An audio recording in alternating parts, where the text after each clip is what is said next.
call the meeting to order, and we're in one sec, Mr. Dussault. We are coming back to where we left off yesterday on clause by clause, and I think everybody knows now that we will be having some interruptions as we go through clause by clause with votes in the House. I believe there's potentially 2 more expected. So we will do those and come back, and we're under a motion to complete this by 9 tonight. Mr. Dussault.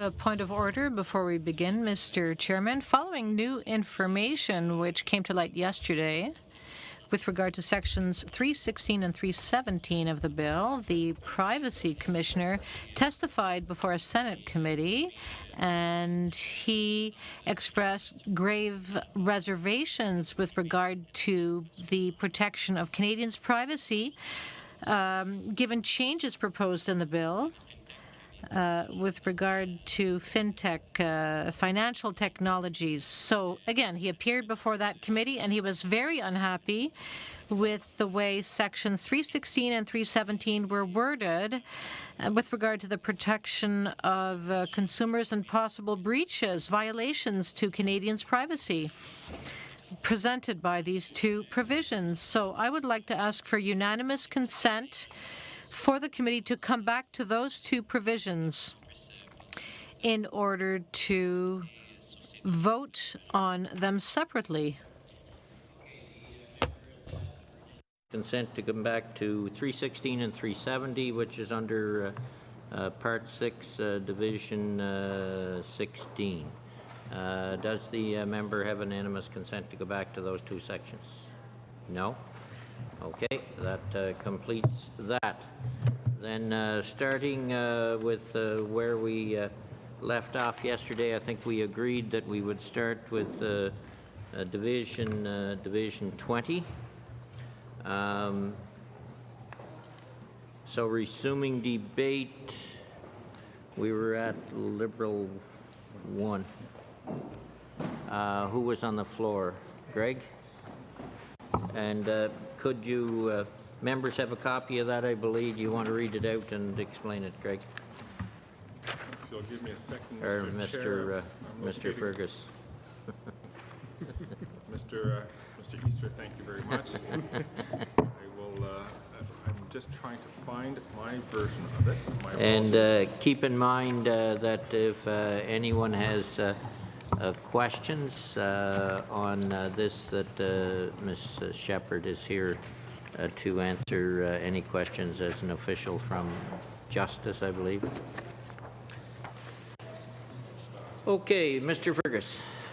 Thank you. So thank you, Mr. Chair, Mr. Easter. So back to the, and thank all members for taking a look at that we try to amend Clause 404, and it reads as such by replacing lines 1 to 11 on page 535 with the following. And that is, it's a duty to inform victims under that section. So section 715.36, subsection 1, after an organization has accepted the offer to negotiate according to the terms of the notice referred to in section 715.33, the prosecutor may take reasonable steps to inform any victim or any third party that is acting on the victim's behalf that a remediation agreement may be entered into.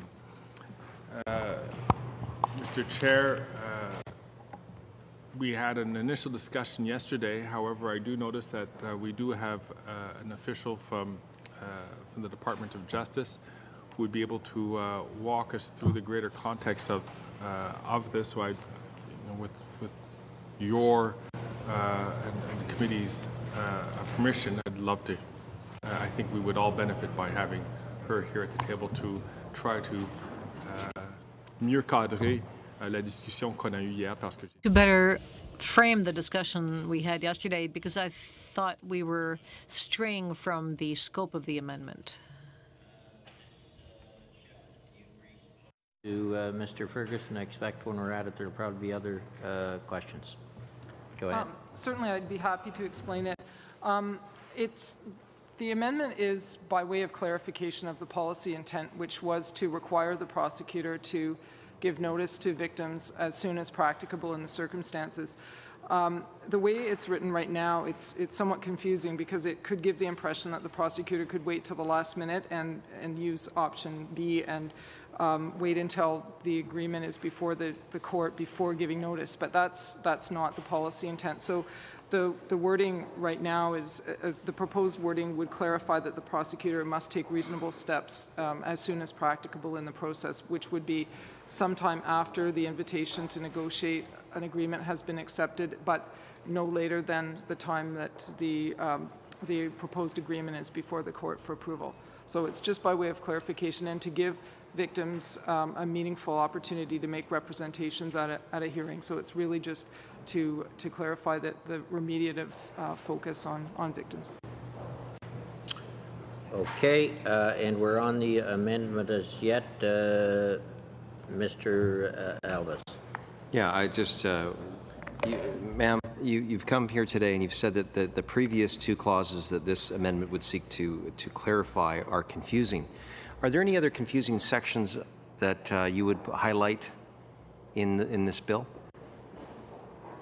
I suppose that's a bit of a subjective question. We felt that the rest were fairly clear. As I mentioned the last time, there's a lot of detail in this regime that's by way of guidance, and a lot of it's taken from regimes that we have seen in other countries. So we didn't propose to change anything. You didn't get it right the first time. So this is what you're saying, is that this amendment makes it better? We're saying that this amendment clarifies the policy intent because after having been questioned about it, we realized it could be misleading. Okay. Well, Mr. Chair, I would just simply offer the following arguments in regards to Mr. Fergus's amendment. Is first of all, is that either where did this amendment first originate? We didn't hear any testimony from any witnesses that said that things had to be clarified. It only seems that now we have Ms. Shepherd. Ms. Shepherd, I'm sure you're doing an excellent job for the Justice Department. Just that when you came before the committee and explained this section, there was no reference to that there were issues with the bill in terms of your division. And I'm wondering where Mr. Fergus would get the testimony saying that there was confusing elements. Was this given? So it's one of two things. Either the government is trying to fix its own bill, or Mr. Fergus is somehow has a crystal ball that he is able to look into without hearing any testimony. So I just would simply ask Mr. Fergus, where is he getting these amendments from? Well, that's a quick answer. These amendments are a result of some questions which I had in reading this bill, and as I mentioned, and I said this at the meeting that we had when Ms. Shepherd was here beforehand, I apologize to the committee because I had not read the BIA up until, I only read it up until Division 16, thinking that the last few sections were, and I had some questions about it. And it was in posing these questions that a clarification is necessary. I just would go back to this process. It's, again, either the government has indicated today that it has not put forward the most solid legislation, and the fact that we have members changing it without hearing testimony from witnesses really undercuts that the process here has been circumvented. The proper process for an amendment, first of all, would be to submit them to the clerk by the appropriate time so that all of us could review them and look at them, and then look to the testimony we've heard to see whether or not they are merit, and then bring it to the officials to ask questions for clarifications. In this case, we're not being afforded that opportunity because there is no testimony. Again, I would go back that this should be done at the Justice Committee. This should not be done here at the Finance Committee. I will be opposing this simply just out of, not out of respect for victims and wanting to make sure they have the proper information. I'm very supportive of that. I just think that this is a terrible process, and I really would hope the government, this would be different if this was your first Budget Implementation Act after taking government. This is several times in, and so I'm very disappointed that we're in this state today, Mr. Chair, and I will be voting in opposition to the amendment as well as to the substance because this is the wrong process. Point has been noted. Is there any further discussion on the amendment, first of all? Then on, Mr. Kamish. Can I just ask you then, Ms. Shepherd, on this proposed amendment that Mr. Fergus has tabled, can you explain exactly how it would improve it? You said it wasn't clear. That would lead to some confusion. So you can just explain what would the confusion be? You had said that you don't want to make it, there was an intention of the government to make it seem like you could drop this at the very last minute, that the prosecutor had that ability. So how would your amendment change any of that? Like I see in Section 3 that the prosecutor has the ability to inform the victims after the fact when they decide not to, but they have to provide just the information to the court on why they decided not to inform them anyways. So it seems like there's lots of leeway already written into this, the proposed section, the BIA. Entire Division 20 just seems to have been appended to the back of the bill as an afterthought. Sure. I can explain the duty to inform victims. Our instructions from Cabinet were to provide for victim reparations along the lines of what exists now in the Criminal Code. And the challenge with doing that is that under this regime, the charge may be laid at a later stage. So it may not be practicable to notify victims because we wanted them to be involved as early as possible in the process. So when the original, the provision that you see now in the actual text that's in the bill, it says that the prosecutor must take reasonable steps to inform a victim or third party on their behalf. As soon as practicable, after the offer to negotiate has been accepted, that the negotiations are taking place, or as soon as practicable after the parties have agreed on the terms of the agreement, but no later than before it goes to court, that the parties have arrived at an agreement. It's obviously not possible to draft it in, if you look at paragraph A, if you're notifying them as soon as the invitation to negotiate has been accepted, you can't notify them that the parties have agreed on terms because they haven't. They've just started. But because there's an or between A and B, it looks as though you could, the prosecutor could say, well, I could just opt to use B and wait until the agreement has been is being proposed to a court. And that wouldn't really give victims a meaningful opportunity to give input on the terms. Now, there is a subsection that says the duty to, in subsection 2 of 715.36, it says the duty to inform the victims is to be construed and applied in a reasonable manner. So, you know, that would, if you use that to interpret the A or B, then it would have to be whatever's reasonable in the circumstances, but we just, in proposing this amendment, it would make it crystal clear that there's one notification requirement, and it's to take effect as soon as possible so that victims can have an opportunity to be, have their views factored into the process. So, I understand your explanation, but this seems to me like a group of parliamentarians in the Justice Committee should have reviewed the entirety of this division in order to be able to take into account how these changes would impact the rest of this particular division. This should have still been on its own in its own bill, separate from this act, Mr. Chair. Thank you. That point's been noted for the second time. Is there any further discussion on the amendment? All those in favour, recorded vote. Mr. Clerk. Mr. Fergus? Fool. Mr. Grewal? No. Yes. Mr. McLeod? Ms. O'Connell? Yes. Mr. Sabara? Yes. Mr. Aldis? No. Mr. Kimich? No. Mr. Poilievre? No. Monsieur Dussault? Wait. Yes, 4, 6. Nays count 3. Okay, then clause 404 has been amended. On clause 404 as amended. Any further discussion? Pardon? I had said at the last meeting I also had an amendment. Yes, it relates though to, okay, but that relates, does that relate to the schedule? So, Same, is it not, on 404? No, I think it relates to the schedule, does it not? It's 405, I think. 405. Sorry. No, It's 405. okay, okay. So we have it in here. No, because I don't have it. Oh, just hold on. No. That's the No. one?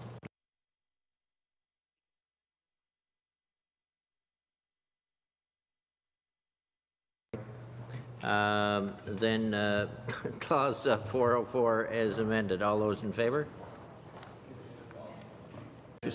No, it's 404. Okay. 404. amended. Clause 404 is amended. All those in favor? Yes. Is everybody here?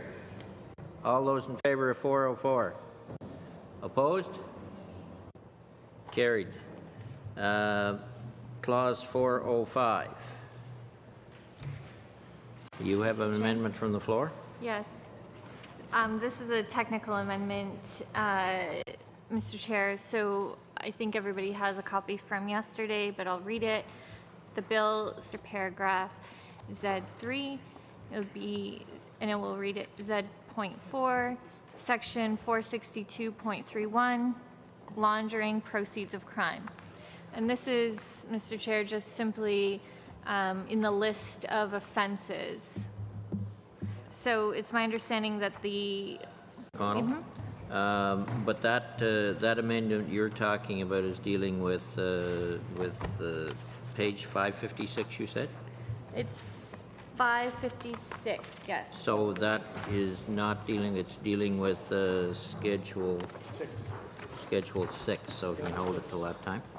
Okay, but section, Schedule 6, yeah, I have that. Yeah. Schedule 6, section 405. It's in the list of offenses, so it's the very last page of the bill. It would, just if we could have the legislative clerk talk to you for a minute. We want to get this right. You're what? You just got third place. Speech competition. Your daughter? Yeah. Well, congratulations. She doesn't get it honestly. Whoops, that's on the record. She does get it honestly, Dan. I move the committee unanimously congratulate this brilliant young lady. The chair will congratulate the Dan Albus's daughter for coming what in the speech competition? Sorry, thank you. That's very kind. Are we okay? Yep. All right. Then coming back to, we passed clause 404 as amendment. On Division 20, clauses 405 to 409, there is no amendments. Shall clauses 405 to, any discussion? Shall clauses 405 to 409 carry on division? On division. On division, carried.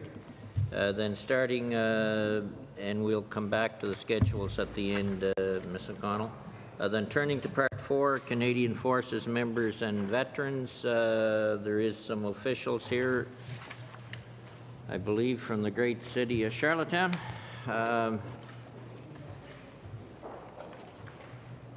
Department of Veterans Affairs and officials, if they could come forward in case there is questions. There might be none, but is it Mr.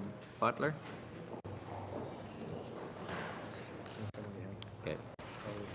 Mr. Butler, Assistant Deputy Minister, Strategic Policy and Communication. So, on the Canadian Forces members and veterans, there is no amendments from sections 120 to 161, but is there any questions for officials by any members on the committee? Did we pass or? No. Okay. It can't be. Okay. No, it's related to Schedule 6, so it can't come up yet. It's not on the floor yet. Thank you. Any questions to officials? Go ahead, Dan. Mr. Albus. Yeah, so this is in regards to the pension for life. I had raised issues with the Minister of Finance, and we had asked specific for any kind of modeling to show the previous regime coupled with what is proposed Mr. Julian also asked for that. I asked for that. There were some questions. We had a veteran come and discuss that there was an inequity between male and females in terms of the pension for life if they chose not to take a lump sum based on a monthly payment, that females would receive less. Could you just please inform us, has that information come in? We've asked multiple times for that information. Yeah, look, thank you, Mr. Chair. I'm not certain, sir, whether or not that has been provided. I will certainly check to see, because the modeling, we do have a fair amount of detailed modeling showing what these impacts are, how those calculations are made, both for males and females. And so you should have access to it relatively shortly, if not now. All right, thank you. Okay. Yes. Okay. No further questions? Yeah, members should have that information, I believe. Mr. Dussault. But I'm wondering why we can't have, we didn't have access to those models before voting on these proposals to change pensions for veterans. So I was wondering why it is not given before voting on these proposals. Again, Mr. Chair, I will have to determine where in the process those requests for that modeling might be. But I can assure the member that in terms of the fundamental issue I think that you're raising, which is whether or not there is an inequity or a fundamental difference in the amount of compensation payable under these provisions for males versus females, the answer is essentially no, there is not a fundamental difference at all. I think what you may be referring to and may be expressing some concern about is simply how the calculations are made in those cases as part of the transition provisions of the legislation, how transition is calculated if you are a member or a veteran who had received a benefit prior to April 1st, 2019.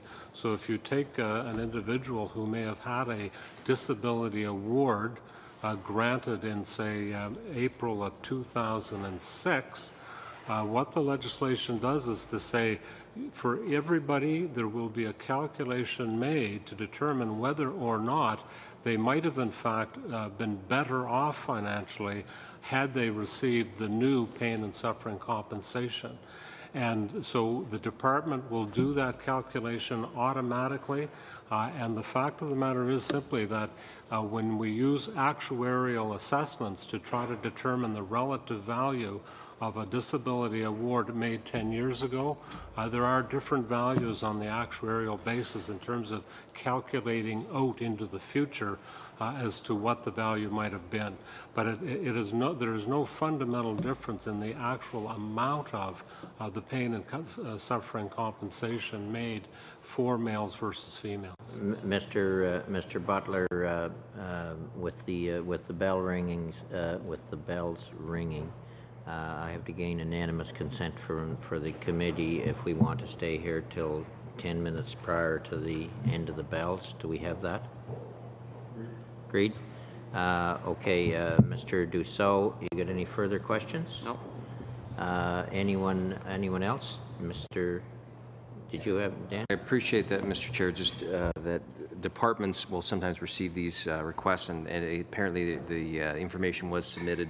The problem we have, though, is that the process and timeliness of the information.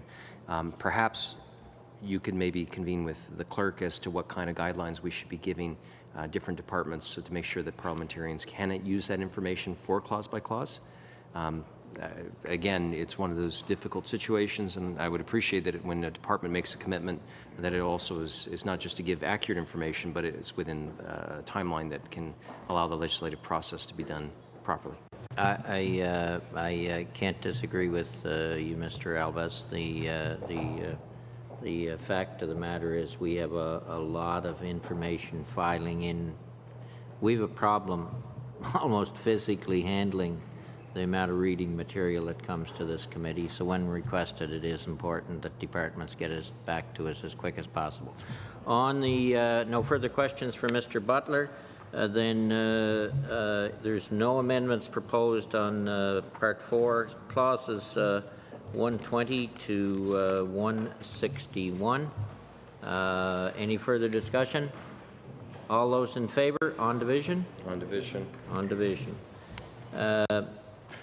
Clause 1, there's a proposed amendment NDP 8, new clause 161.1. Mr. Dussault. Thank you, Mr. Chairman, for giving me the opportunity to explain the amendment before us today, NDP 8, which would allow for an independent review. But should read independent review and not independent view. So sorry for that. It should be corrected as part of grammatical correction at the end of the process. So, l'amendement vise. So the amendment would require of the Minister of Veterans Affairs to carry out an independent review to be conducted of the provisions enacted by this part, including a comparative analysis of gains, if any, arising out of the new benefits. And 2, the Minister must cause a report of the review to be tabled in each House of Parliament within 3 years after the day on which this part comes into force. And the purpose of the amendment is to shed more light on the issue we have just discussed, namely whether the new veterans pension system is more generous than the previous one. Unfortunately, up until now, we don't have any data, and we've learned today that it will not be possible to obtain that data before we vote. In fact, we have just voted on these provisions without having the numbers in hand, so we don't know what the benefits will be to veterans. So this provision would allow members of Parliament and the public to know whether indeed the situation of veterans will have improved under the pensions regime. It would force the minister to produce a report within 3 years to show that these provisions were good for veterans or bad for veterans as compared to the old system. So I would ask for my colleagues to support me and to support this reasonable amendment, which would shed more light on what we are voting on to make sure that our veterans get what they deserve, given that they give so much to their country. On deck.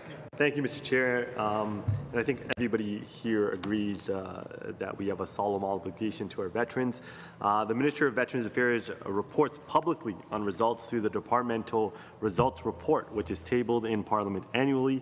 The government is committed to including the results of the Pension for Life, as well as other recent investments in annual DRR reports, which are published and available to all stakeholders and Canadians. Further to this annual public reporting, the department undertakes audits and evaluations of its suite of benefits and programs to support veterans and their families in a 5-year cycle. These new programs under PFL will routinely be subject to these audits and evaluations, which are more proactively available to Canadians. In consideration of these activities, we feel that this amendment is deemed redundant. Mr. Elvis. We just asked to see if whether or not that those documents that Mr. Grewal has mentioned are independently verified. Are they independently verified? Or are they done by the department for the department purposes of tabling in Parliament? They're available for all stakeholders. But again, who writes them? I think you know who writes them. Okay, so this does not, so we're talking about an independent report. And I think that that's what Mr. Dussault is aiming at. And so I just can't see how something is duplicative if it's not the same, if there's not an independent. That's why I just needed that clarification. Okay, I have Mr. Kamish and then Mr. Dussault and then anybody else who gets in line. Mr. Kamish. was going to make the point, this is a pretty reasonable amendment. It's simply asking the Minister of Veterans Affairs to do two things: get the independent review done and also provide more information to the House of Commons. And I don't know if Mr. Graywall has read those departmental reports, but they always are glowing with all the successes the department has had. 95%, A+ for everybody is pretty much what happens. That's why I think an independent review would be a pretty good idea to have, to provide both sets of data, kind of an independent analysis of how the department is actually doing. You have the same people writing these reports internally who are usually running the programs themselves, so of course they'll give themselves an A+. So I don't see any problem. This is a report to Parliament. We as parliamentarians get to tell the executive that they must report back to us in a specific manner. Departmental plans and its contents can change at any time in the future. This gets around some of that problem. Governments can always change what types of documents they produce for the public if it is not mandated by Parliament. So I'll be supporting this amendment. Mr. Dussault. Oui, je voulais juste effectivement clarifier. I would just like to clarify, and I don't know if I've stated it clearly enough. We're talking about an independent review here, which is not the same thing as what my colleague has described. My other colleague who's worked in finance and business knows that there's a difference between internal reviews and independent reviews. And in this case here, it's clearly not a departmental review, because, in other words, we should believe that Revenue Canada's call centre is working perfectly, as it had assured us that the response rate was great and clients were satisfied and only true answers were given. But then the Auditor General conducted an outside audit, which shed a very different light on what the revenue agencies had said. So in this case here, we are asking for an independent review, because if a review comes from the inside, those reviews are nothing but glowing. That's hence the independent. Shall I go to the vote? All those in favor of Amendment NDP 8, recorded vote. Mr. Clerk. Monsieur Fergus. No. Mr. Graywall. No. Mr. McLeod. No. Ms. O'Connell. No. Mr. Sober. No. Mr. Aldis. Yes. Mr. Kimich. Yes. Mr. Poilievre. Yes. Monsieur Dussault. Yes. Yeas pour 4, 4. Nays contre 5, 5. The amendment is lost. Find my page here.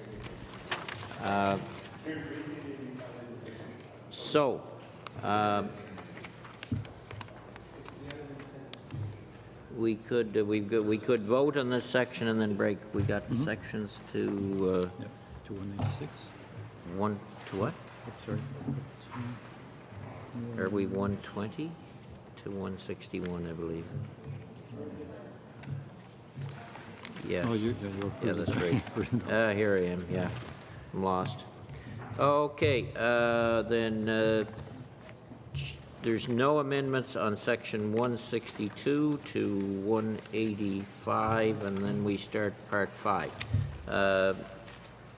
Any discussions on sections, clauses 162 to 185? All those in favor on division? On division, I would suggest that we go vote and come back and start part 5, starting at clause 186, NDP motion 9. So meeting suspended or suspended?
reconvene on clause by clause on Bill C-74, and we are starting where we left off on at clause 186, but we're starting to deal with Part 5, which is the Greenhouse Pollution Pricing Act in total. We have a number of officials here from various departments. I'll just go through the names. Adam Martin, Sales Tax Division, Tax Policy Branch, Department of Finance, I believe. David Turner, Tax Policy Analyst, Department of Finance. Peter Mersil. Where are you at on here? There you are, Department of Finance. Peter, that Director General, Sales Tax Division, Tax Policy. Julian Laundrie. Correct. Julian Laundrie is, oh, there you are, your Senior Policy Analyst, Department of Environment, and John Moffat, who we have had before the committee many times from the Department of Environment. Welcome, welcome all. So members, if you have any questions as we go through clause by clause, the officials are here for that. Clause 186, starting with NDP 9. Mr. Dussault. Thank you, Mr. Chairman, and I'm very pleased to explain this amendment to you. The one we are studying now. It's fairly straightforward, and under this amendment, we would apply the same regime to fishers, which already exists for farmers. We've had this discussion in committee, and in fact, it was a very in-depth discussion on the exemption certificates which could be given to farmers to exempt them from the fuel charge, which will be applied once this bill is passed in all provinces. Perhaps it was an oversight on the part of the government, but perhaps it was done deliberately. Namely, that the exemption would apply to farmers and not necessarily to other people working in smaller communities, in particular coastal communities where fishermen ply their trade. So in my amendment, you'll see that I'm applying the system, the regime applying to farmers, to fishermen. And we are defining here eligible fishing activity. Just as agricultural activity is defined, we're also defining eligible fishing vessel, because the exemption would already apply to farm equipment. And we're also defining fishermen and fishing, as farmer and farming are already defined. And we're also listing the qualifying fishing fuels. And later on, we refer to the delivery of these exemption certificates, as they already apply to farmers. So I believe this is a matter of fairness for both of these very important sectors for Canada. Both of these sectors could be affected by the carbon pricing regime, and if the exemption is good enough for farmers, it should be good enough for fishermen, who are extremely important to their communities as farmers are in theirs. I hope I get the support of all of my colleagues, again, in order to add more fairness to this bill. And this fairness would be reached with this amendment. Thank you for listening, and I'm counting on your support. 162 of the bill, Mr. Sabera. Thank you, Mr. Chair, and I want to thank my NDP colleague for speaking to his amendment and commenting on the importance of fishermen, women, and farmers across Canada. We know how the work they do day in, day out. it's not about me, but I was fortunate enough. My mother was a cannery worker growing up in Prince Rupert, British Columbia, and my 5 aunts all worked at canneries. And many of my friends still own seiners or trollers or gill netters. So it's very important that we ensure their livelihoods are protected, and we ensure that they can make a good living.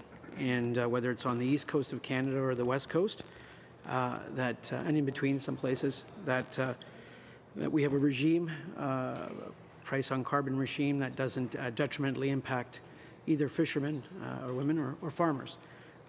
With regards to the amendment that Mr. Dussault has put forward, there is one word in there that I've read over the amendment and looked at it and examined it, that I do have an issue with. While you want to treat farmers and fishermen, and we look at them in ubiquitous or unison, the way the amendment's written, they're actually not the same.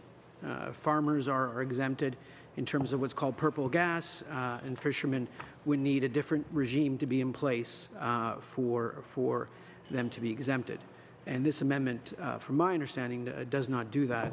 And because it does not do that, it doesn't bring the fairness that you speak to.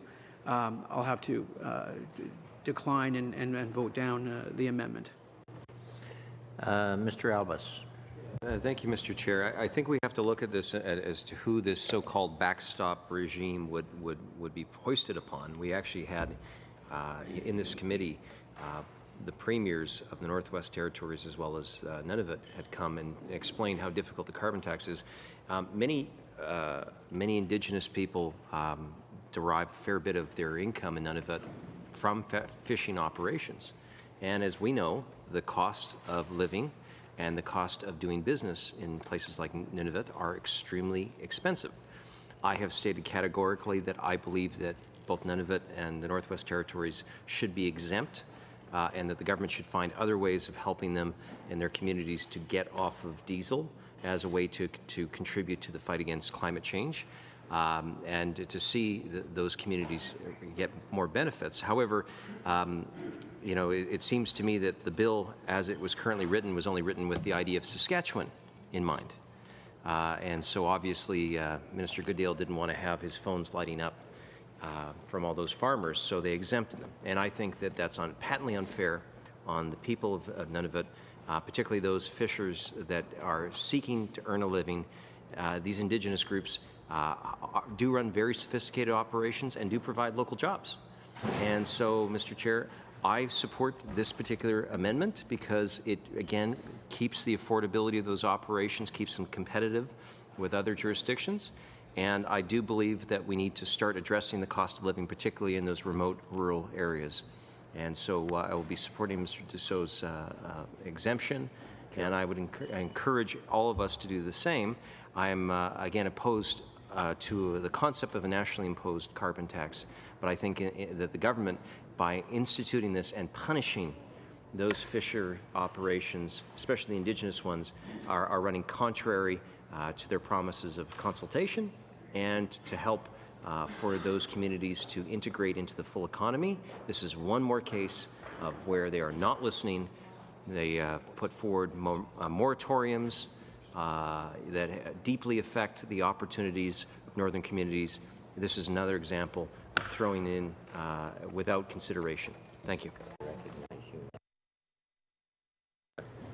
Polyev. Yeah. For the officials, what would be the cost to the average fisher of the carbon tax backstop?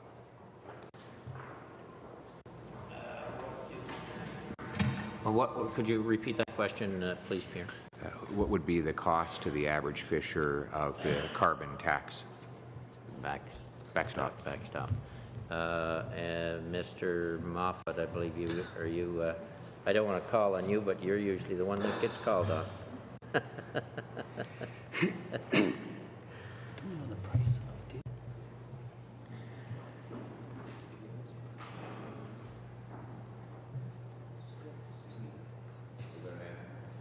They've got an answer. They're indicating, let the record show, Mr. Chair. No, I think pages are turning and people are working at it at that end of the table. That's encouraging. That's encouraging.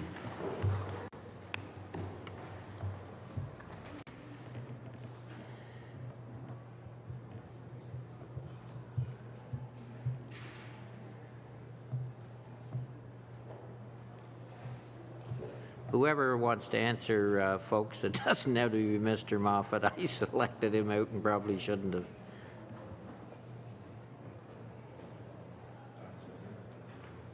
They've got the cost right there in the document. That's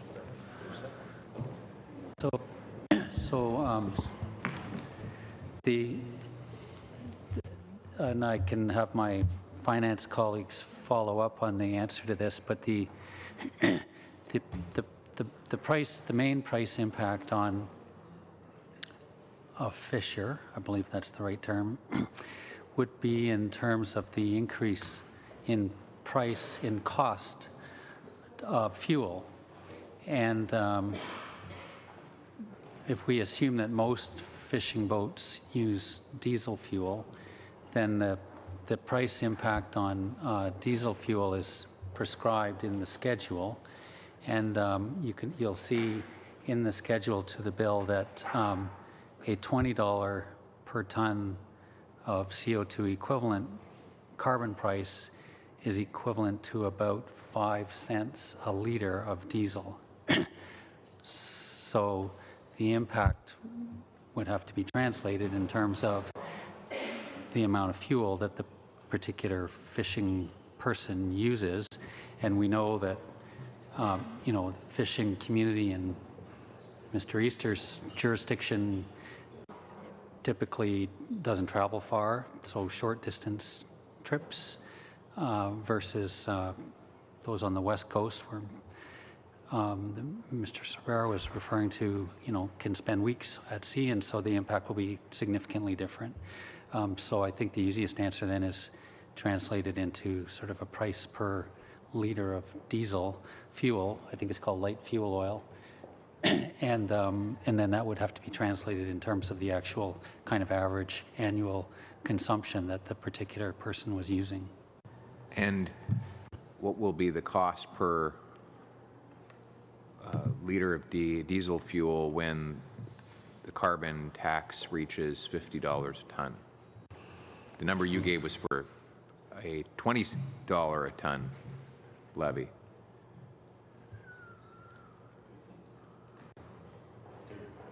$13.4 a liter. Okay. And will the GST apply on that 13.4 cents a liter? The GST apply on the final price when there's a sale that is made. So this would be embedded in the price of the fuel. So it would apply. The GST would apply to the final selling price of which the fuel. Includes the tax, the carbon tax. Which likely the producer would embedded the fuel charge in the price of their product. Okay, so what would be the total cost for the average fishing operation on there to pay this carbon tax when it reaches $50 a ton? We don't have that information. Here or anywhere? Personally, I'm not aware, but I'm the initiative guy. So. Okay, thank you. Thank you. Any further discussion? Mr. Sabera. Thank you, Mr. Chair. We do have to remember and speak to Pierre and Dan's questions that the federal backstop would only apply to jurisdictions where there isn't a pricing regime for carbon already in place or that will be put in place, and that the provinces will be remitted the funds that they can use to, in the manner that they seek, and Mr. Albus is well aware, in BC under the prior Liberal government, that personal income tax cuts and corporate tax cuts were introduced. With reference to Mr. Dussault's amendment, again, the spirit of the amendment is something I could live with. The language in the amendment is I think something that is amiss, and that's why I'd be voting it down. With that, I do believe that I have an alternative suggestion that we'll would like to put forward after we deal with Mr. Dussault's amendment. Okay, Mr. Albus. Yeah, I just would like to again bring out the point that until we know otherwise, the government likes to play this game saying, we're not going to share the information. Even last night, the Minister of Finance would only give information from Alberta. Well, none of it, as far as I understand, has not figured out what it's going to be doing. And I do know there are fishing operations that support local employment there. And so the government can't play it both ways, where you say, well, you can't assume something. The fact is that until a province or a territory has said this is our regime and this is how we're going to do it, we have to figure that the backstop will apply. And it's interesting that members are now bringing forward more amendments. I don't remember us receiving the amendments. Can the clerk? Are these going to be table dropped amendments? I just would say that that's no proper process, and I would just look to the chair. Is this going to be the way that we're going to start doing these things? Because if it's a free-for-all, Mr. Chair, where people can just table drop, I would imagine that other parties would want to do the same thing. I think Mr. Sabara is talking about there's an amendment on the floor from Mr. Dussault, and he's saying that he is going to put forward an amendment similar from what I heard. Okay. Well, it seems to me that we have a finance committee process we agree to, so that we can have a process where we don't have to be remaking the new process. And it's like a finely tuned motor that if everything operates, and fires off at the right time, then we can have our debates and then we can come to a logical conclusion. I just have to say, Mr. Chair, that it seems to be very strange that the government is relying on tabling things at the last minute. It doesn't provide for a very good process, and I think it runs contrary to many of the rhetoric that we heard in 2015 about open government and working with parliamentarians and showing respect for the institution itself. Any further discussion? Ms. O'Connell? Thank you, Mr. Chair. It's funny how Mr. Albus talks about committee process, yet it was also these members and the chair when the Conservatives failed to provide more than 3 witnesses for this process, where we allowed and, in fact, sought additional witnesses from the Conservatives well after the motion in the process. So it's funny how the Conservatives are okay with, the process being flexible given situations when it suits them, and open and transparency when it suits them. But when members want to bring forward amendments that are completely within order, all of a sudden it's outrage. So I'll remind the member that we actually provided additional time for your witnesses. But on the amendment... Okay, because that's what I was going to say. If we get into a discussion of who said what and what procedure was when, we are going to be at our 9 o'clock deadline. If we can stick to the amendment, that'll be great. Chair, I just didn't think it should be left out there on the record without being corrected. In terms of the amendment, again, I think Mr. Dussault's suggestion is something that is... the merit is there, but I think the issue with the fuel raises concerns in the sense that I think as far as most in the fishing industry would go to a regular commercial type fuel station to buy the gas, versus in the farming community where it's very specific, and so you can deal with kind of that regulation or that exemption. So while I agree with the intention, and I do think we have an alternative that will work, I think it just requires a little bit more detail in terms of the implementation. Okay, Mr. Albus. Yeah, just a brief response. The member opposite knows that we had a business plan. We actually had committee meetings to discuss how we would roll further, which includes some flexibility as far as when witnesses would need to be in. So for her to be using it as a sticking point seems strange, because we agreed to those things together. What I'm saying, again, and the chair has been here for long enough, I'm sure he understands as the chair the amount of pressure that this committee has. We have to get these clauses in tonight. But again, it's not good process. I would just simply say to government members, if you look like you're tabling things at the last minute to your own bill, shows to me that you probably haven't given it as much consideration. At least I can rest assured that why maybe did not submit an amendment, it's because I oppose the bill, and I'm transparent on that. I just would hope that for a better process that we could all find that if we agree to something, such as getting our amendments in, that should be followed. Okay, thank you, Mr. Albas, and we did, I think we did allow some flexibility on witnesses as well, but I do understand sometimes governments need to clean up their own legislation. Mr. Fergus and Mr. McLeod.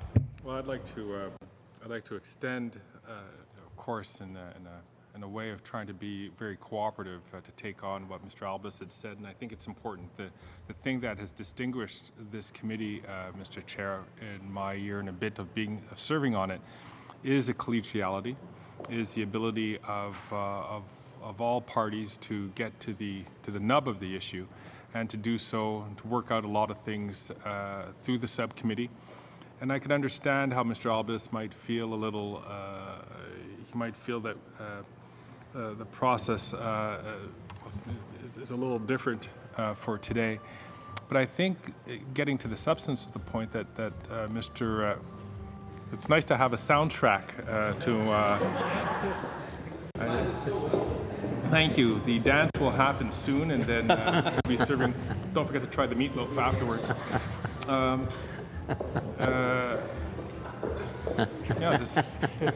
All right. So, on that front, I think what Monsieur Dussault has brought forward, I think, is actually a really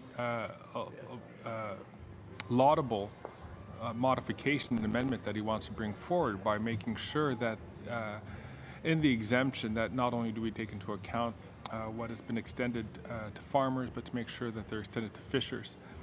And so I think, in terms of the intention of what's being brought forward is laudable, and one which I hope that all parties would be able to support if we could seek further clarification for it.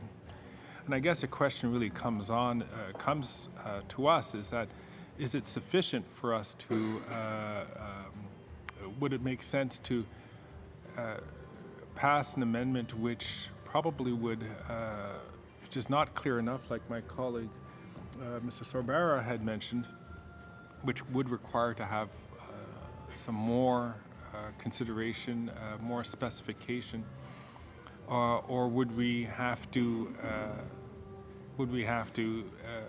introduce something differently? And I think that is why, as you mentioned, Mr. Chair, it would be important to seek clarification, to modify that amendment. It might be a significant modification, but I think it still gets to the nub of the issue of what Mr. Dussault has raised and what I think all members would want to do. Okay, I think Mr. McLeod will take a couple more speakers on this. Our original motion said 5 minutes per clause. I said earlier, I think months ago, that we wouldn't necessarily stick to that in every clause because some clauses are going to require more discussion. Mr. McLeod. Thank you, Mr. Chair. And I wanted to also talk a little bit about the amendment and the issue of allowing other sectors into the exempted portion of the bill.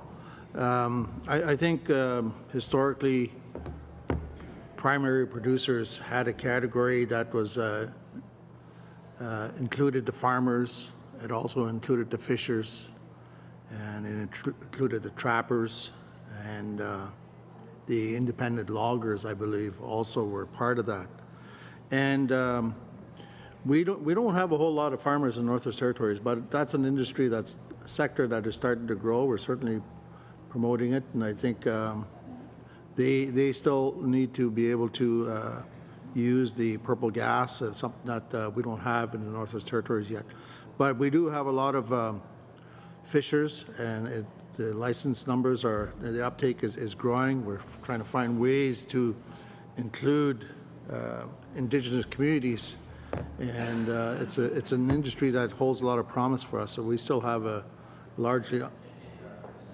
Mr. McLeod, do we have unanimous consent to go 10 minutes before the vote? Agreed? No? Okay. Then we don't have unanimous consent. Yeah, I'm sorry, Michael, but when the bells start to ring, we got to have unanimous consent. So for officials, the bells are 30 minutes. The votes will be about probably 12. We'll be back in about 40 minutes. So meeting suspended.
Convene. And so just for expediency tonight, we see how easy it was done in the House. The last two votes, 278 to 0 and 277 to 0. It should be a smooth evening, don't you think? Mr. MacLeod, you had the floor. Thank you, Mr. Chair. I'll just quickly wrap up. What my point was that whatever programs our committee recommends and whatever exemptions our committee recommends should always take into the fact that it has to be fair across the board. The farmers' exemption is fine, but it doesn't apply in the north if we don't have a purple gas program. And those are kind of concerns I wanted to flag to the committee. And I think whatever exemptions that are incorporated has to have a mechanism to be accountable and tracked, so it's not abused. Those are my points, Mr. Chair. Okay, thank you. Was there anybody else in the speakers list that I missed? Seeing none, then on the ND vote, Clause 186, NDP Amendment NDP 9, all those recorded vote. Mr. Clerk. Mr. Fergus? No. Mr. Grewal? No. Mr. MacLeod? No. Ms. O'Connell? No. Mr. Sobara? No. Mr. Elvis? Yes. Mr. Kelly? Yes.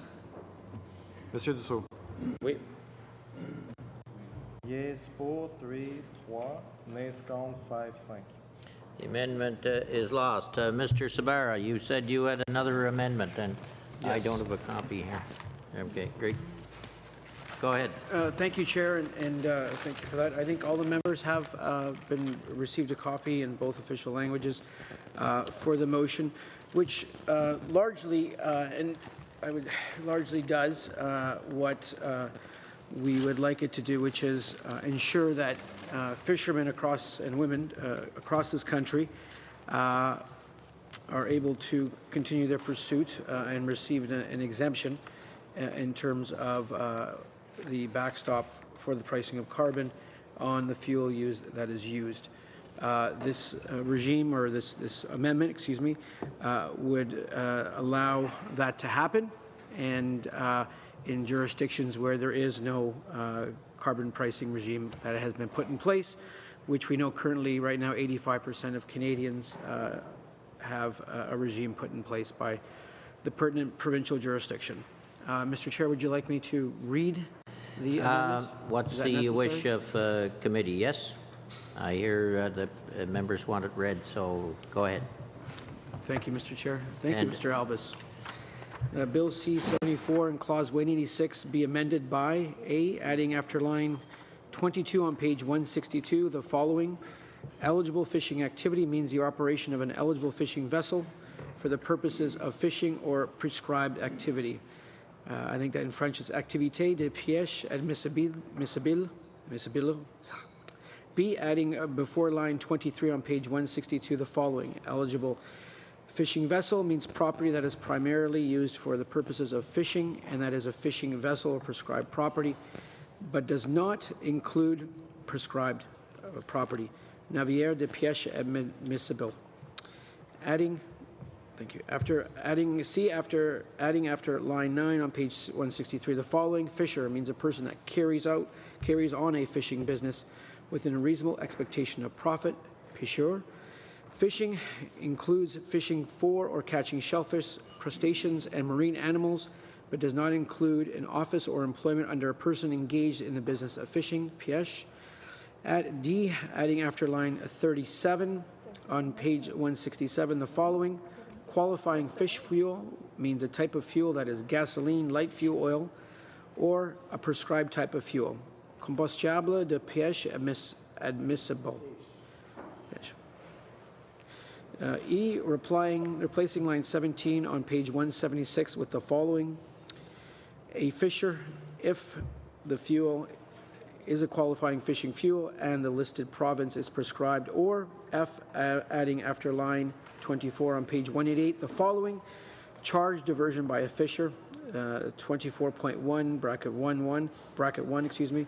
Subject to this part, if at any time fuel is delivered in a listed province by a registered distributor in respect of that type of fuel to a particular person that is a fisher, and an exemption certificate applies in respect of the delivery in accordance with Section 36.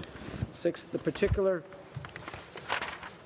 person must pay to Her Majesty in right of Canada a charge in respect of the fuel in the listed province in the amount determined under Section 40 to the extent that, at a later time, the fuel is A, used by that particular person in the listed province otherwise than in eligible fishing activities, or B, delivered by the particular person to another person unless the other person is a registered distributor in respect of that type of fuel, and an exemption certificate applies in respect of the delivery in accordance with Section 36, period. When charge payable. 2. The charge under subsection 1 becomes payable at the later time referred to in that subsection. Charge not payable. 3. The charge under subsection 1 is not payable if A, at the later time referred to in that subsection, the particular person is not a fisher. B, a charge is payable under Section 37 in respect of the fuel, or prescribed circumstances exist or prescribed conditions are met. Charge ceasing to be a fisher.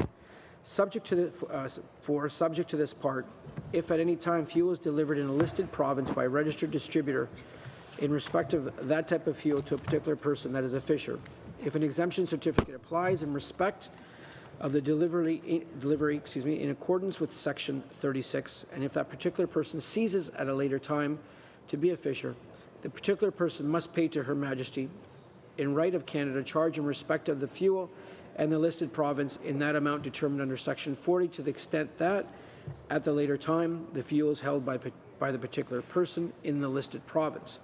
The charge becomes payable at that later time. Charge not payable. 5. The charge under subsection 4 is not payable if A, at the later time referred to in that subsection, the particular person is registered as a distributor in respect of that type of fuel. B, at the later time referred to in that subsection, the particular person is a registered emitter, but only to the extent that at the later time the fuel is held at or is in transit to a covered facility of the person. C, a charge is payable under Section 37 in respect of the fuel, or D, prescribed circumstances exist or prescribed conditions are met. G, adding after line 35 on page 196 the following.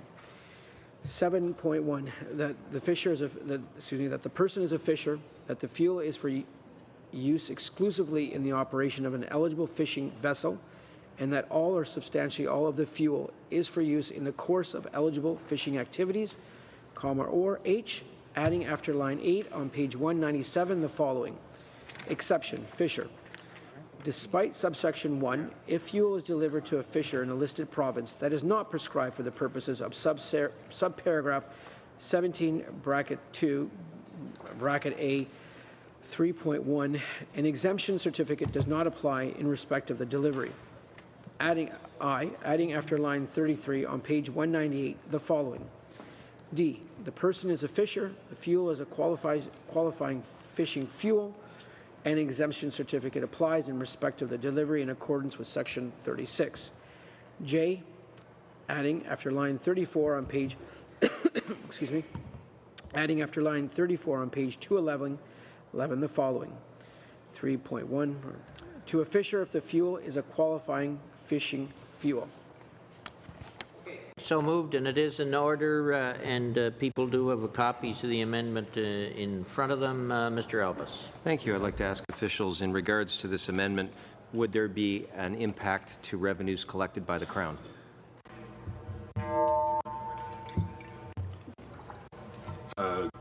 This amendment is essentially relieving in nature. There would be less revenue to the Crown as was envisioned in C-74 in its original text. Is that correct? Yes. Mr. Chair, if I could get some guidance from yourself and from the clerk, because it's my understanding that when you have an amendment that could cause the Treasury to collect less, that would require a royal recommendation. And usually these kinds of provisions would be done by a minister. And if it does require a royal recommendation, then it's my view that you should rule it inadmissible. The,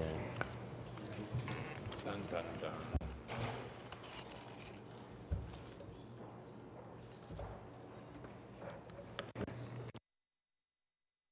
The recommendation is not necessary if you spend more and not get less. I think if you spend less, not get more, that's correct. Okay, so because you're not collecting as much tax, but wouldn't that be, I'm sorry, because that's usually a royal recommendation is required any time there is an extra cost on the Crown. This would foresee there being, again, a reduction in revenues, and that's the purview of Mr. Moffat, if I could get into the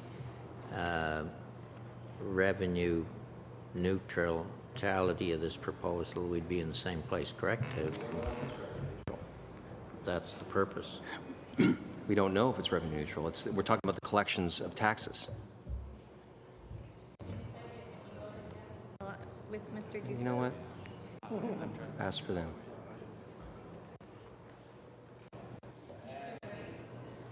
If money is coming in.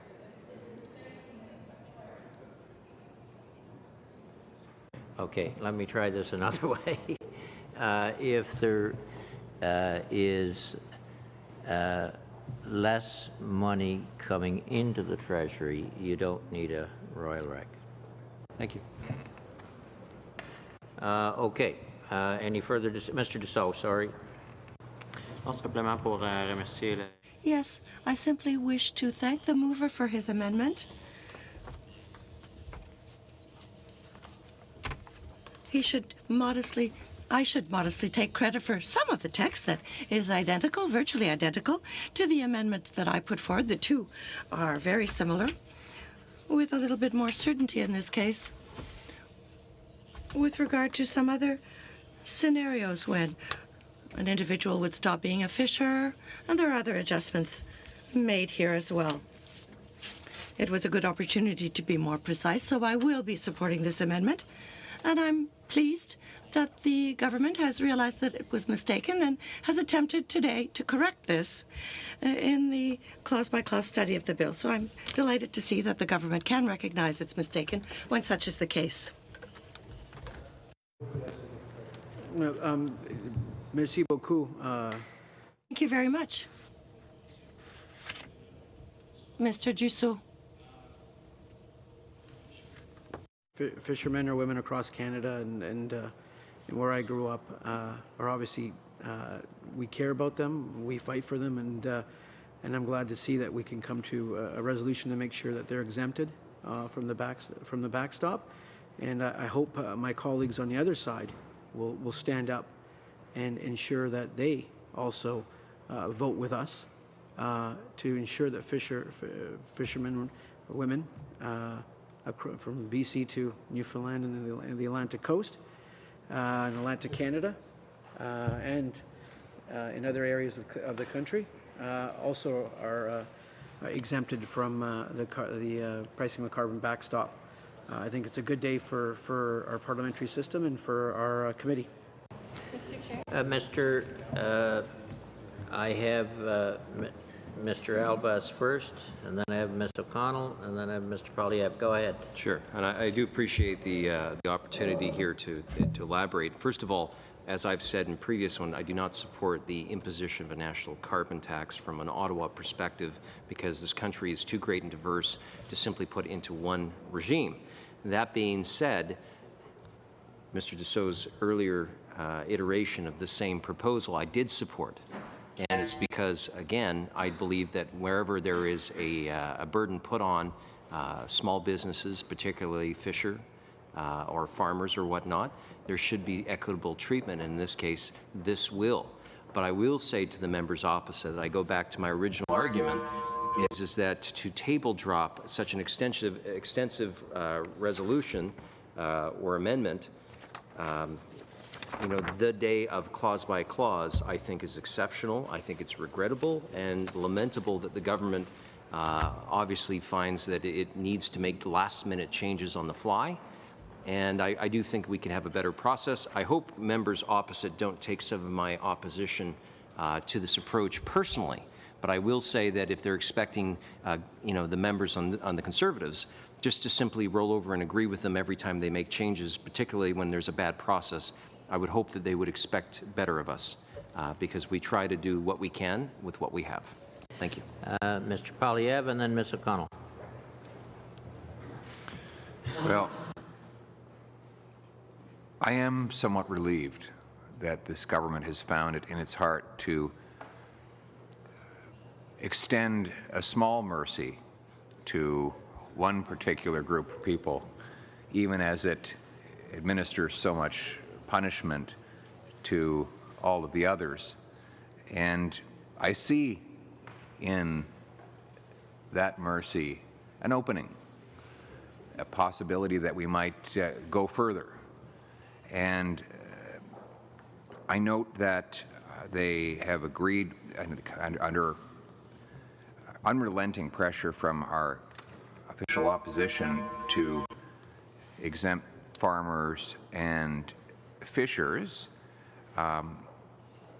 those working in the forestry sector are also very important to our economy. They also harvest from nature a living that is honorable and dignified, but not without its costs. I wonder if the government might consider finding it in its heart to include the forestry sector as another exemption from this federal carbon tax. I turn it over to Mr. Sabera to see if he would do that.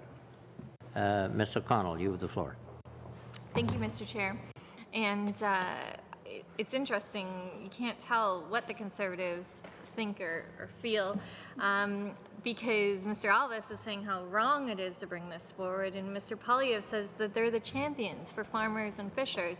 But in fact, it was the NDP who made an amendment, and we then are on topic. So now we take the amendment and just provided the clarity that was needed in terms of specifics around, for example, gasoline, which I spoke about on Mr. Dussault's motion. So I'll leave it at that, but I'll ask for a recorded vote, Mr. Chair. All those in favor on a record? Oh, sorry, Mr. Turk, your job. Mr. Fergus. Oui. Mr. Graywell. Yes. Mr. McLeod. Yes. Ms. O'Connell. Yes. Mr. Sabara. Yes. Mr. Albus. Yes. Mr. Kelly. Yes. Mr. Poilievre. Yes. Monsieur Dussault. Oui. Yes, pour 10. That's just like we were doing it in the House a moment ago. It's looking good. NDP 10. Same clause carried. Clause 186, NDP 10. Mr. Chair, yes. See the light. Mr. Chair, I would like to move NDP 11 before NDP 10 if it's possible. It's regarding the same clause. That's okay to do.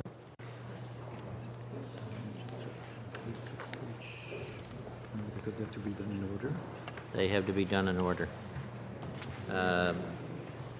But just line 36, just hold on, we sort this out here.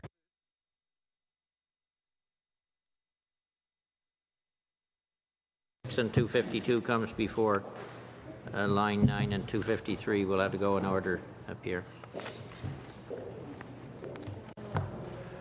Okay. So NDP 10. So then we'll withdraw NDP 10. Okay, NDP 10 is withdrawn. NDP is there NDP 11. Yes. Alors l'amendement 11 fait en sorte que Amendment 11 deals with situations where, by virtue of this clause at page 253, I'm going to try to find it. This pertains to the possibility for the minister to remove penalties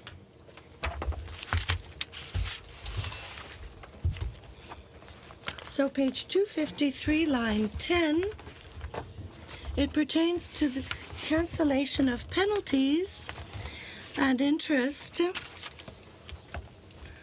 because of pollution caused by greenhouse gases. So there are interests and penalties that are applied if one does not pay his or her dues to the government. Therefore, the amendment I'm making here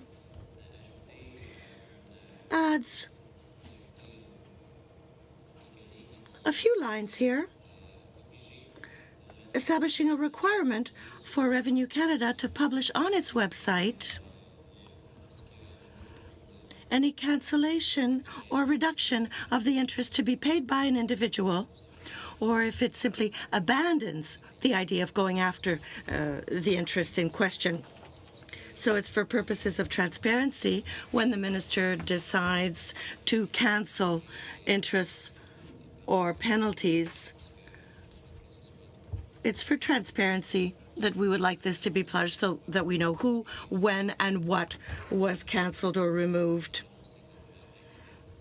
with regard to interests due by individuals who did have this requirement initially. You have copies of these amendments, do you? Okay.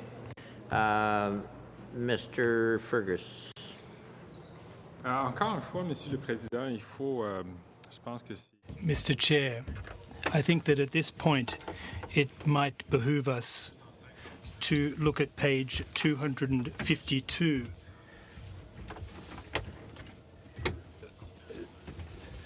Clause 100, subsection 1. The clause that my colleague spoke of, in fact, ties in with that and has to do with the implementation of the Act and the pollution by greenhouse gases. And this has to do with other laws which are administered by this particular government department. Its implementation and regulatory rules work hand in hand to ensure that the carbon pricing and pollution gas tax considerations are in fact implemented efficiency.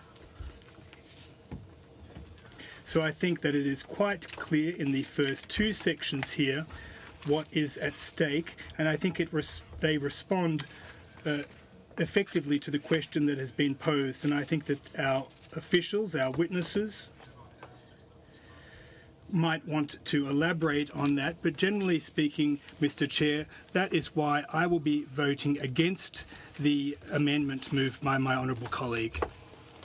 Dan, Mr. Albas? I'd just like to ask the officials, is there any similar transparency mechanism for other taxation where an individual, when a minister agrees to waive a certain sum for whatever reason, is there any similar process for putting someone's name on the internet?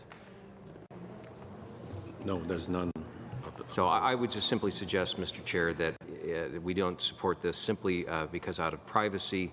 It's a bit out of step to require that if someone has waived something it could even be for a simple administrative concern or a glitch, a technical glitch, that someone's name is placed on the internet. If we don't have similar treatment for other taxes, I don't see why this would be any different. Planning a trip. Thank you, Mr. Albas. Mr. Dussault, and if officials have anything they want to add, just raise your hand. Mr. Dussault. No, I just don't want to enter into a very long debate, but just to point out that it doesn't instruct the minister to tell the name of anyone. It's just to make sure that if the minister waives, cancel, or reduce an interest, he or she must publish the decision. So it doesn't need to be the name of the person, but at least the amount that in a given year or moment was waived or reduced or canceled. Okay, Mr. Albus. I guess it comes down to the way you have a system set up. Is it to name and shame, or is it to bring compliance? So, again, I'm still not convinced, although I do appreciate the member at least giving an explanation as to why he feels that that would be of a help to the citizens of Canada. Thank you. It's up for vote, recorded vote. Madam Clerk. Mr. Fergus? No. Mr. Graywahl? Nope. Mr. McLeod? No. Ms. O'Connell? No. Mr. Sabera? No. Mr. Albas? Contre. Mr. Kelly? No. Mr. Poilievre? No. Monsieur Dussault? Wait. The NDP 11 is lost. Turning to NDP 12, and I had to make a point here. If NDP 12 and NDP 13 are both adopted, the committee should vote against Clause 188, since Clause 188 of the bill refers to Section 107 and Section 2553 of the bill that would have been deleted by the adoption of NDP 12 and NDP 13. So that's an explanation point. NDP 12, Mr. Dussault. Merci, Monsieur le Président, et c'est effectivement. Thank you, Mr. Chairman. And in fact, it will be 12 and 13 that will be read together, and perhaps even 14 and 15, which are tied in. And the purpose of these amendments is to ensure greater transparency in the carbon pricing system, and that as much information be made available under the Access to Information Act. Therefore, the amendments, NDP 12, and there is deletion of 127, paragraph 1. It's in entirety which is being proposed. That is, in fact, the crux of the amendment. Again, it would bring greater transparency to the system itself. Moreover, greater access to information under the Access to Information Act. Okay, Mr. Fergus. Monsieur le Président, pour les mêmes raisons que... Mr. Chairman, for the same reasons that I decided to vote against the amendment moved by my honourable colleague, NDP 11, well, it's for the same reasons, in fact, that I don't think that these amendments are necessary, and that in any event they're taken into consideration to Part 1. Any further discussion on NDP 12? Seeing none, all those in favor of NDP 12? Opposed? Lost. Mr. Fergus? Mr. Chair, I know I'm exercising the patience of this committee, but I have provided to the clerk some changes which I would like to amendments which I'd like to present, and I don't know if it's been distributed to all members yet in both languages. Is it both? Yep. Or is it just that one? No, there's two. Ones. Okay, perfect.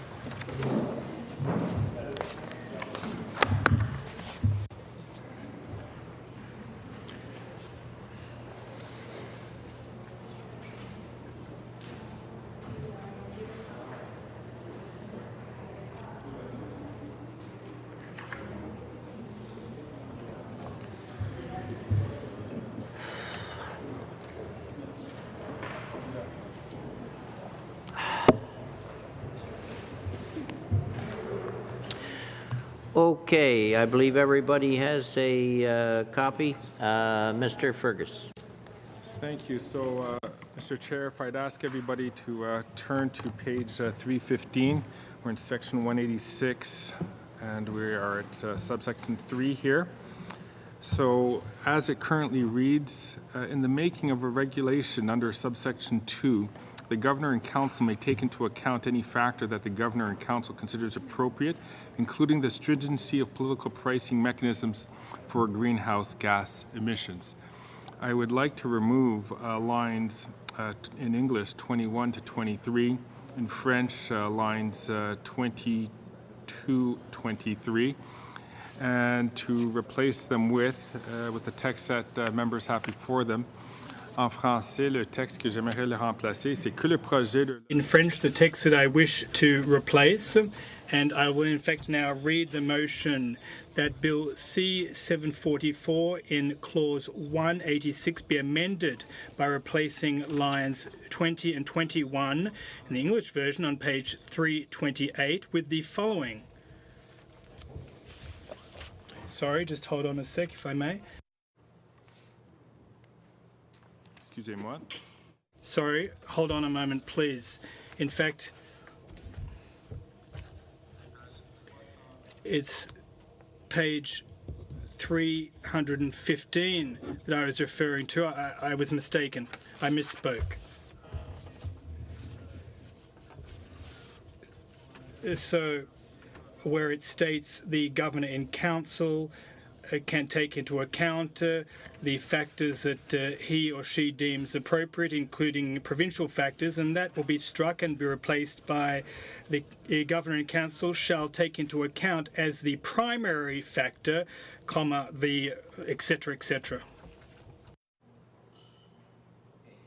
We're clear, and we got it on the record right. This is the amendment that Bill C-74, Clause 186, page 315. That Bill C-74 in Clause 186 be amended by replacing lines 21 to 23, this is in English, on page 315 with the following.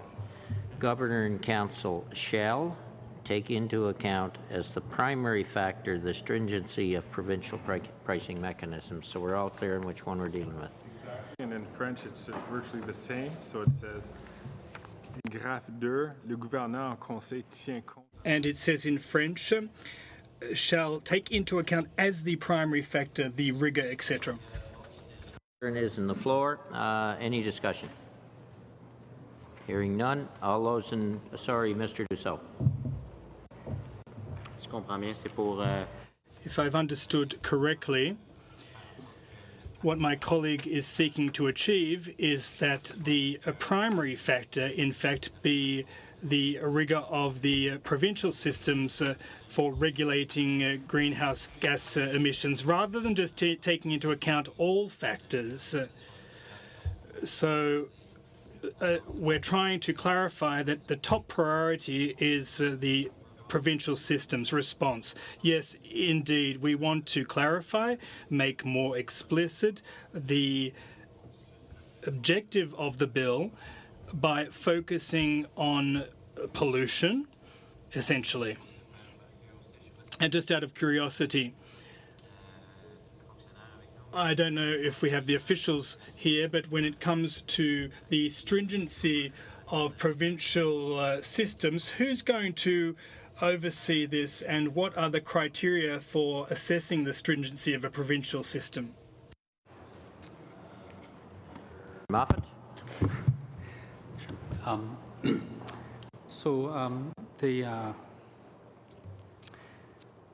The amendment, as Mr. Fergus indicated, is a clarification of the government's policy intent, which has been articulated in a series of documents that are public, starting with the Pan-Canadian approach to pricing carbon pollution. That's the document that sets out the basic test or criteria that the federal government will use to determine or to assess the provincial and territorial pricing systems. And as the amendment suggests, the core of that test is stringency, and in recognizing that there are different kinds of pricing systems, some that have an explicit price and some that work by means of imposing a cap or a performance standard that in turn translates into a market price. The document describes the way in which stringency can be or will be assessed for both types of systems. That test was then elaborated in a guidance document that was published in mid-2017, and then in supplemental guidance published later in 2017, and then in a letter from Ministers Morneau and McKenna to their provincial counterparts that is also available on the web, that was sent in December 2017, and then most recently in a letter from from the Deputy Minister of Environment and Climate Change Canada to his counterparts on May 4th. That letter is also available publicly. So those documents provide the clarification about the way in which the government will interpret this concept of stringency, and it relates to the explicit price on the one hand, or the nature of the cap or standard that's set by the pricing system, depending on the nature of the system that's in place. Mr. Albus.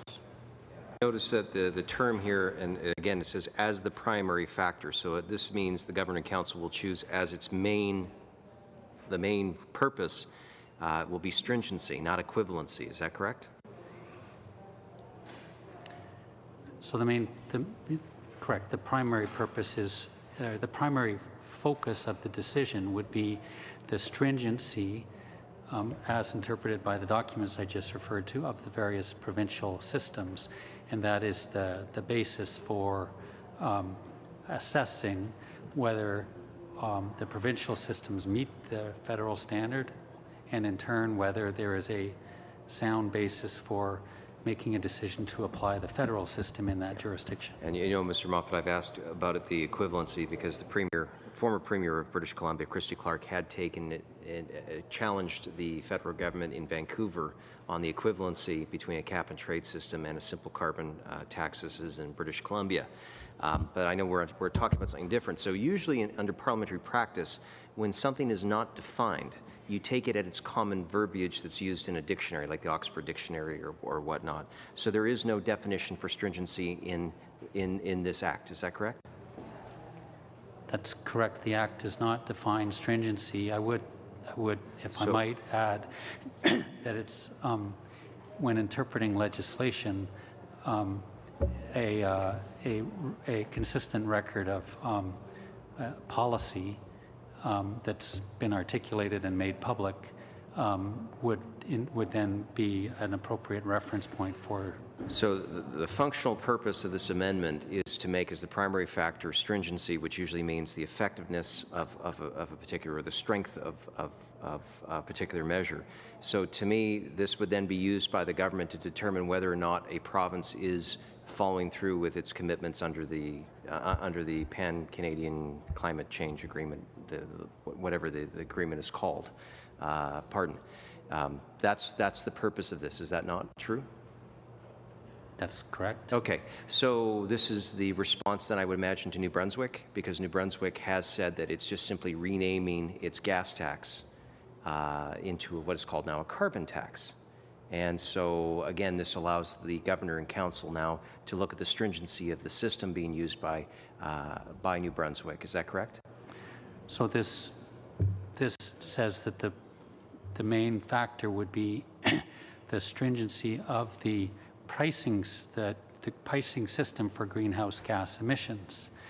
So the GIC would need to avert to the question of whether that particular jurisdiction has a pricing system for. So just what we're doing here with this amendment is we're allowing the federal government to start taking issues specifically with provinces like Nova Scotia and Manitoba.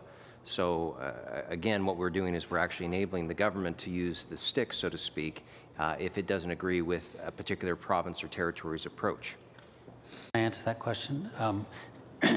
The actual amendment is designed to limit the governor and council's ability to do just what you said.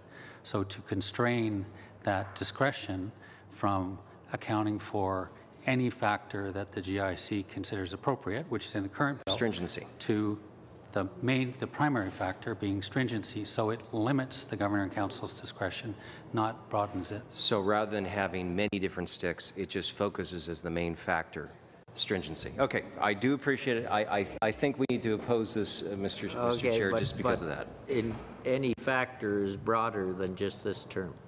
I don't disagree. It's not being limited, but again, it's like saying, you know, you can throw all the toothpicks at them versus to take the swing a larger bat at someone will be obviously more stringent. Federal government is asking for a smaller bat here. Can you imagine? Any further discussion on this point? All those in favor of this amendment, I guess we'll call it Liberal 1.1, in favor? Opposed? Carried. Your second one.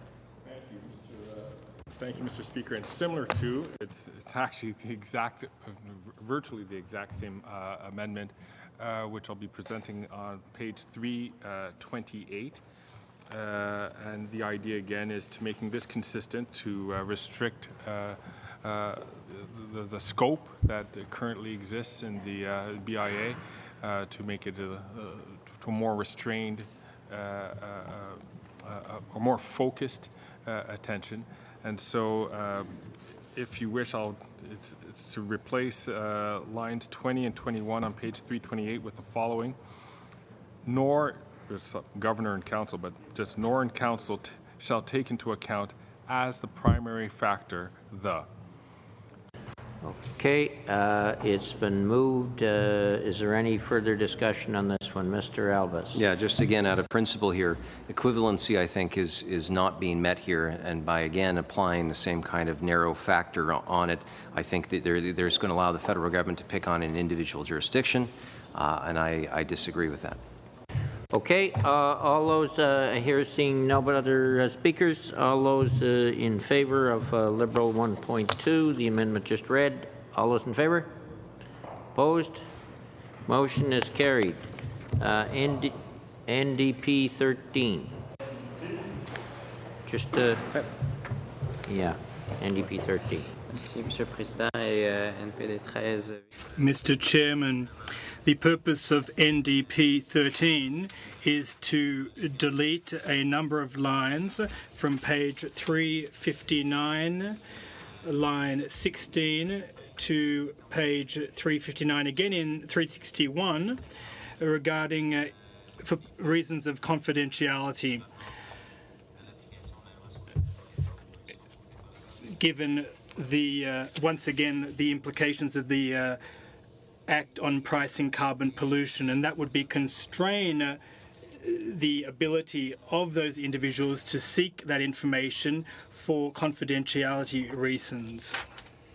Okay, Mr. Graywell. Thank you, Mr. Chair, and I'd like to thank my colleague across the way for proposing the amendment.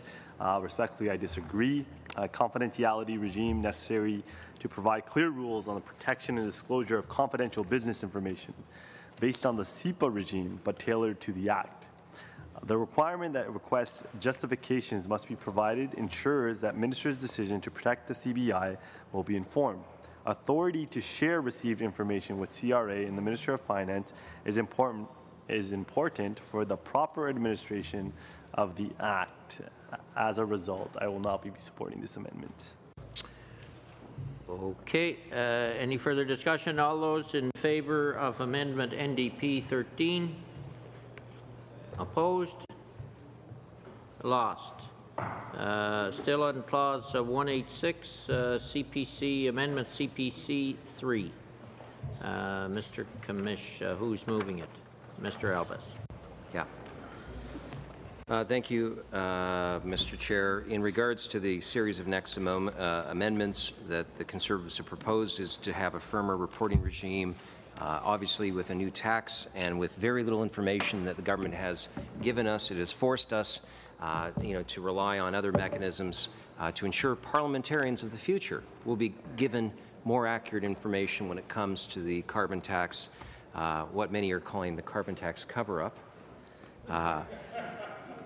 And allowing for a continued discussion on these points. I do hope that members, rather than allowing this particular amendment, would allow for sooner reporting rather than later. And so I would hope that all of us as parliamentarians would advocate that the reporting back to Parliament is a good thing, and I would hope that all members would support it. Is there any further discussion? Mr. Francesco.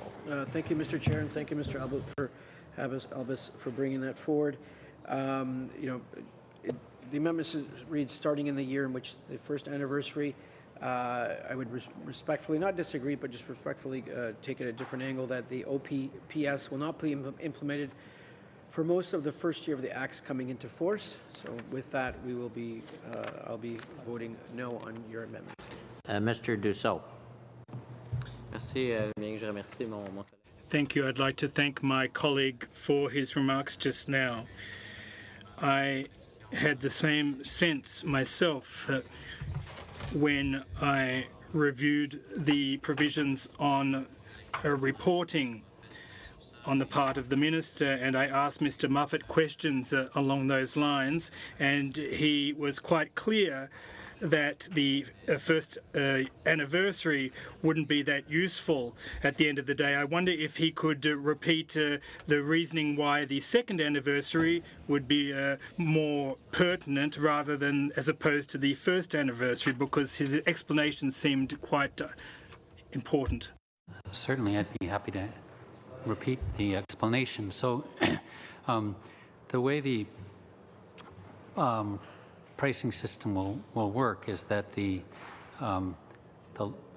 bill would come into force, and then for industries that are subject to Part 2 of the bill, they will immediately start monitoring their emissions, and then after the first year, they will then be obliged to report their emissions for that year, and then following their report, then they undergo a process of true-up where they have to determine whether they're either over or under their limit, and then they are either issued credits or they have to acquire credits and submit them to the government. So, in other words, for the first year of the bill, the only thing we will know is which jurisdiction the bill applies to and which facilities the bill applies to, but we won't know how much money has been collected, how industries performed under the bill. Did they meet their limit, beat their limit, exceed their limit? Did they submit offset credits? Did they purchase credits from a competitor? Did they make payments to the government? None of that information will be available yet at the first anniversary, whereas at the second anniversary, all of that information will be available, and thereafter it will all be available on an annual basis. So that's why we had crafted the bill the way it's crafted, so that the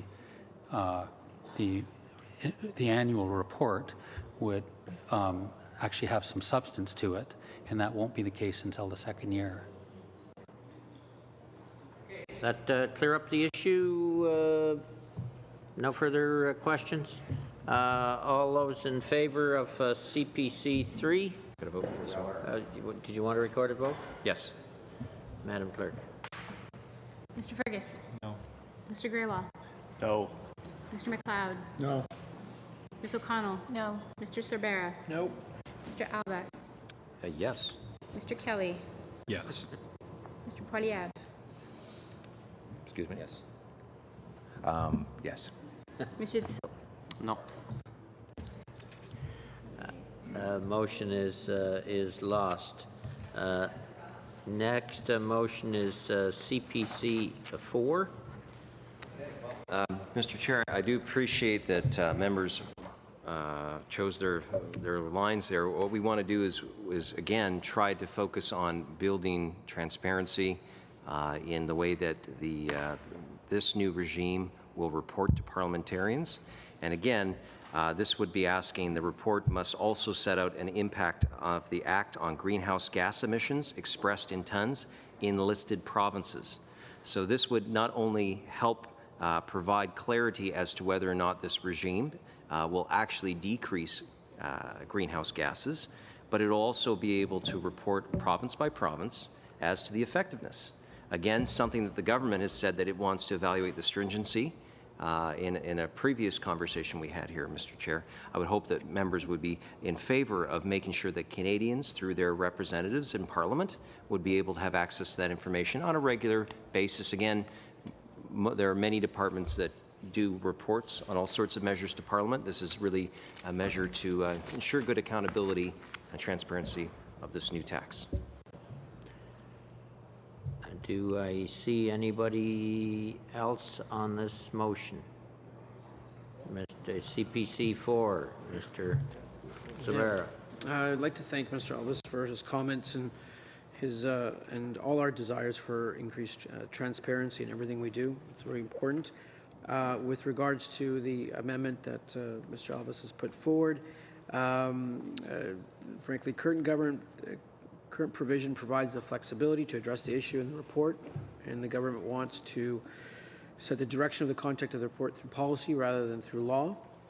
Information in the report could be repetitive from what's already publicly available in both the GHGRP and report and the UNFCCC report. It's unclear whether I'll use the acronyms again, the ECCC or FC have resources to meet this requirement that's in the amendment. And finally, the 2022 review committed under PCF provides the opportunity to do this type of assessment. Any further discussion? Did you have your hand up? Okay, Mr. Elvis. Yeah, no, I can appreciate that there are other reports. For example, there's the report that Mr. Moffat had mentioned that all of us should take advantage of on the website of Environment Canada, and it actually gave an aggregated amount. So an aggregated amount does not allow for people to be able to find out whether or not individual provinces are participating in this and what the results are. And again, the government is allowing two different options to individual provinces and territories, either a cap-and-trade system or a carbon tax method. It's, by the way, not allowing innovations like carbon capture and storage, like in Saskatchewan, which is also proven technology and very innovative. But again, we're not going to know that because it's not required, it's not listed. We have asked repeatedly for information as to whether or not the government has projections of whether it'll be effective, and we do not get any answers. I would just hope that government members and the NDP would see that Parliament should be respected, and that if we delegate the power to tax on behalf of our constituents to the government does owe a duty of care to reply back and to give information that is not found elsewhere. And again, we have it where the government itself has been empowered by the Liberal members here today to apply as a primary factor stringency. So we would like to know specifically whether or not the efforts of individual provinces through this enforced regime, a backstop regime, is effective or not. And so that's what we're asking for. I really find it unfortunate, Mr. Chair, that that usually with an environmental measure, you would actually be able to say if we install a particular system to treat a tailing operation that comes out of a mine, engineers can tell you exactly what the effects are going to be. And yet, with the signature policy of increased taxation this government is applying, they are not wanting to give more data in regards to this in Parliament. I think that's unheralded, and I think it's unbecoming of a government that campaigned on such a different way of doing business. All right. I see no further speakers. All those in favor of CPC. Oh, recorded vote, please. Recorded vote. Madam Clerk. Mr. Fergus. No. Mr. Grewal. No. Mr. McLeod. No. Ms. O'Connell. No. Mr. Cervera. No. Mr. Albas. Yes. Mr. Kelly. Yes. Mr. Poilievre. Yes. Mr. Dussault. Yes. CPC 4 is defeated and still on Clause 186, popular clause CPC 5. Thank you, Mr. Chair. Again, affordability is top of mind of my constituents. I have a lot of seniors in my area as well as young families who are struggling. Again, I do believe that there should be no taxation without representation. Part of representation means being able to hold a government to account. How can you hold a government to account if they aren't giving you accurate facts? And I do not just think of myself, I think of future parliamentarians who would benefit from this information to have a report. Again, every year, that the report must also set out the economic impact of the Act on individuals in listed provinces broken down by income quartile. Mr. Chair, it's very important to continue to have the faith of the system where people know that if they are being taxed, at what levels does it cause them economic harm? We heard in committee that there are employment challenges that come up from the institution of a carbon tax.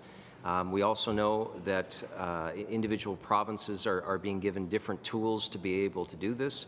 So I do think that we need to not only equate whether or not greenhouse gas emissions are going down or up in a particular jurisdiction, but also whether or not the impact of the use of said tool, how it harms individual families by their income, by what percentage of their income, particularly low and middle income families. For a government that campaigned about talking about the middle class, this is one way for them to know that their policies is either helping or harming.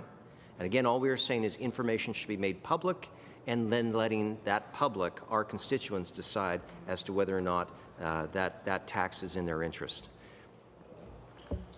Thank you, Mr. Albas. Is there any further discussion? Mr. Sabera. This is on CPC 5. Yes, it is. Yes, just wanted to make sure. Thank you, Mr. Albas, again for your intervention, and it's great that we are moving to a system of Canada where pollution will be a price on pollution will be put on, so a price on carbon. With regards to the amendment that you provided here, the current provision provides the flexibility to address this issue in the report, and the government wants to set the direction of the content of the report through policy rather than through law. It is unclear if Environment and Climate Change Canada or Finance Canada have the resources to meet this requirement. And finally, the 2022 review committed under PCF provides the opportunity to do this type of assessment. Thank you, Chair. Mr. Albas. Reply to that, there's a continued reference to policy. Who decides policy? The government of the day, rather than the law, which is the law of the land, which would be decided by us as parliamentarians. So what you are saying is that you're going to allow future governments to decide what parliamentarians should know about taxes in this country and its effects on our constituents. So again, I would just point out to government members, and many of them are new, and you know what? That's a good thing. It's good to have a fresh outlook at stuff. But I will say, is part of our job is to provide long-term stability, because governments come and governments go. And this institution, it's up to us to be able to delegate to the government how much they can tax, in what ways they can tax, and to hold them accountable, you need data.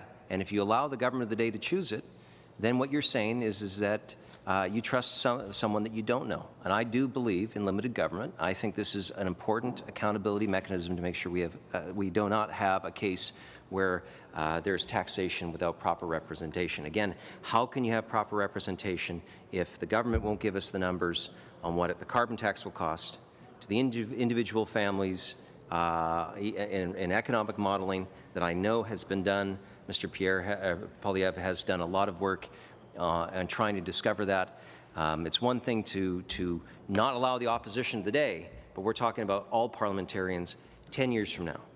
Well, I imagine that the first thing we would do if we got in government is to cut the carbon tax. So again, until the Canadian people weigh in, I would just ask you to think of the long term here.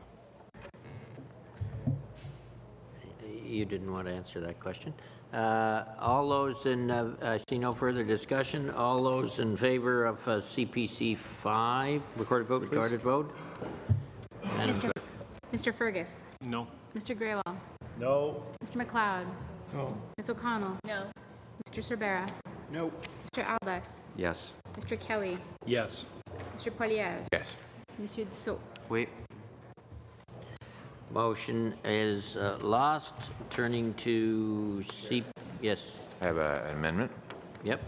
It's CPC 6 or it's a different one? It's a different one. Okay, let's hear it. That the bill C-74 in clause 186 be amended by adding after line 28 on page 365 the following, I quote, starting in the year in which the first anniversary of the day on which this section comes into force, and each calendar year after that, the Minister of Finance must prepare a report to Canadians on the total cost of the provisions contained within this Act and make such report available on the Minister's website. Members don't have copies of this. I understand it is being Copied right now. it's being copied right now. Can we? I don't think it'll be a problem.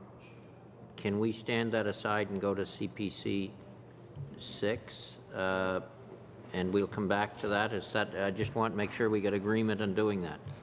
I don't want any problems when we come to go back to it. Okay, we'll go to CPC 6, and when that's copied and members have a copy, we'll deal with it. CPC 6.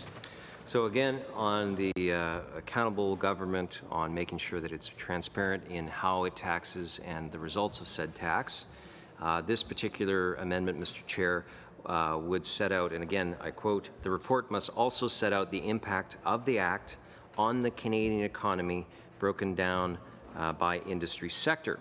And why I think that that's important, Mr. Chair, is again, we've talked about how the federal government is moving forward with this backstop, and again, certain industries will be treated differently. For example, we know now that fishers as well as farmers are exempt from the federal backstop, and there are others, such as the wood and lumber industry that Mr. Pierre Poilievre has raised as being of equal worth. There's many other small mining, large mining operations that would probably want to be included, coupled with other areas, Mr. Chair, that I think that are important. In British Columbia, we have one of the most diversified economies in the country, and I do think that people deserve to know what those impacts are broken down by industry. Again, some provinces will equate themselves with particular industries, and they deserve to have this information presented, particularly since I am also very concerned about what's known as carbon leakage, where you actually push out certain economic activities to jurisdictions that do not have a carbon tax or cap and trade system, which then makes you less competitive. And I think that that's important for us to know what the costs are. As many people know, the competitiveness of the Canadian economy is being called into question, particularly with our neighbours down south that do not have a carbon tax. Even in Washington State, which is adjacent to British Columbia, had a carbon tax referendum, and they overwhelmingly voted it down. So I do think, Mr. Chair, that we need to be able to report to Canadians, particularly its impact on industry, to evaluate what it is. Again, I really hope that the members opposite, I think the member from Brampton would like to know how the soft drink industry is, what impacts there would be with the federal backstop in that industry, because I know it's quite close to his heart. I have Mr. Sabera. Thank you again, Mr. Chair, and thank you, Mr. Albus, for your intervention. While we wait some other stuff, again, I'd like to point out the same reasoning on the prior amendments.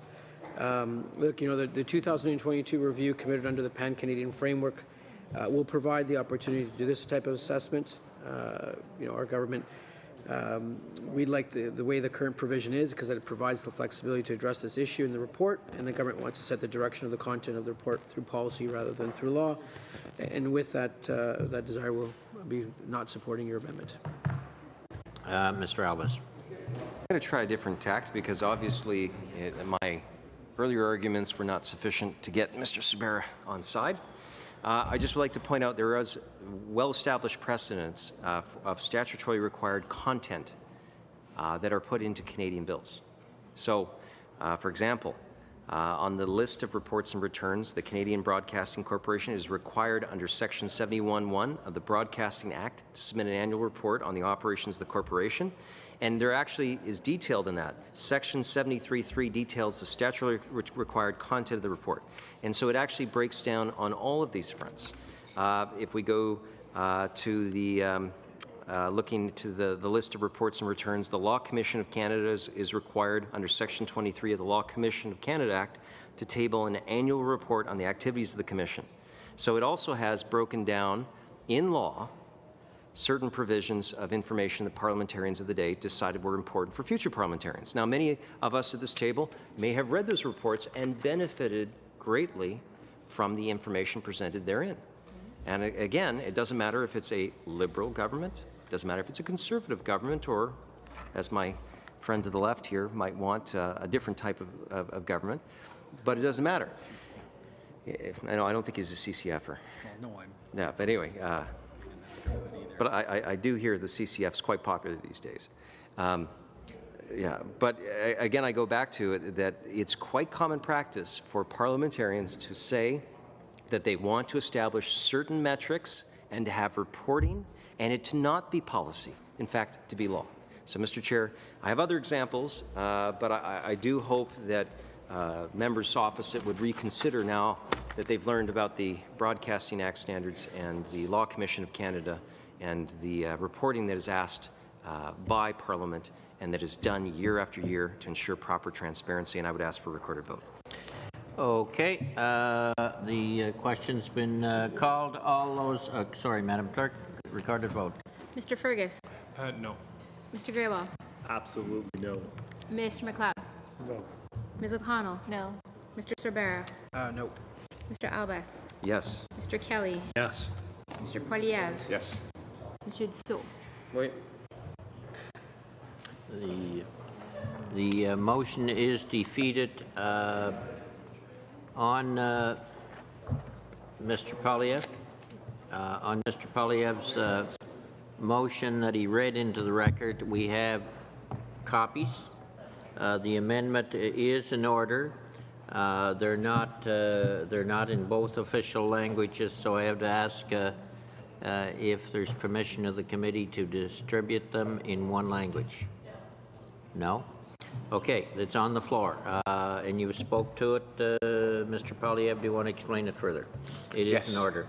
The motion is the amendment is actually quite simple. The Finance Minister would report to Canadians how much the carbon tax costs them, depending on the quartile of income in which they find themselves. So the lowest income quarter, the two middle income quarters, and then the highest income quarter of Canadian households would be obviously pay this tax, and they would find out how much every single year they paid in a carbon tax. This is a tax that is insidious because its costs are hidden and are non-itemized in the consumer goods Canadians buy.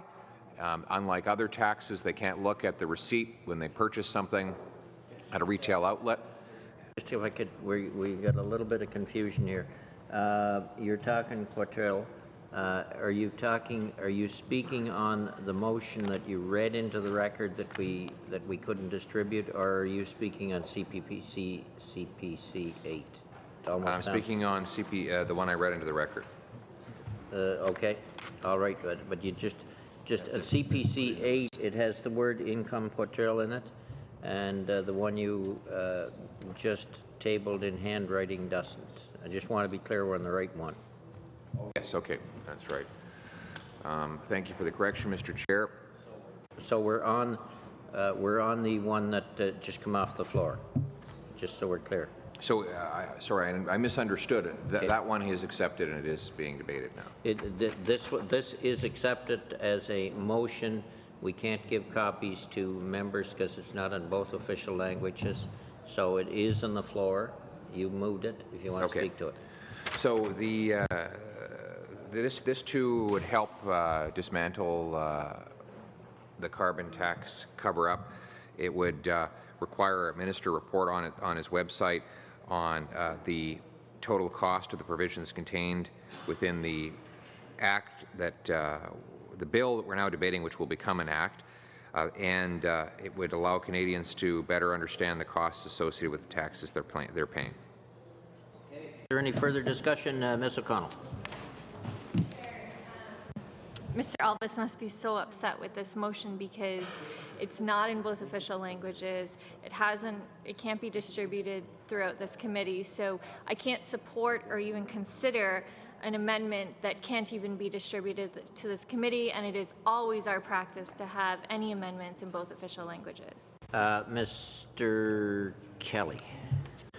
Well, notwithstanding the concern that Ms. O'Connell has just raised for the lack of handed out copies here, on the merits of this motion, I can't believe or understand why a government that talks about and uses words like evidence-based or transparency seemingly as throwaway buzzwords, when they have an opportunity before us here to shed light onto something that they have hitherto tried to keep secret.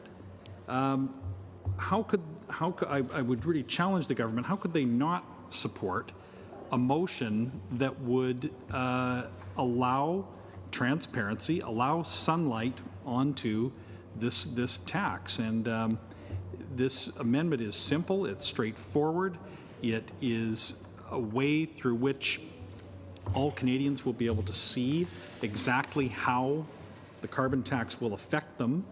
And I challenge the members of the governing party to get behind this as a transparency measure instead of merely just paying lip service. Okay, all those in favor of the recorded vote, all those in favor of the amendment off the floor by Mr. Poilievre? Mr. Fergus. No. Mr. Grewal. No. Mr. McLeod. No. Ms. O'Connell. No. Mr. Sabera. Nope. Mr. Albus. Yes. Mr. Kelly. Yes. Mr. Poilievre. Yes. Mr. Dussault. We lost. Motion is lost. Back to the regular list of amendments. CPC 7. Still on clause 186. Mr. Chair? Yep. Appropriate Mr. time. Ellis. Thank you very much.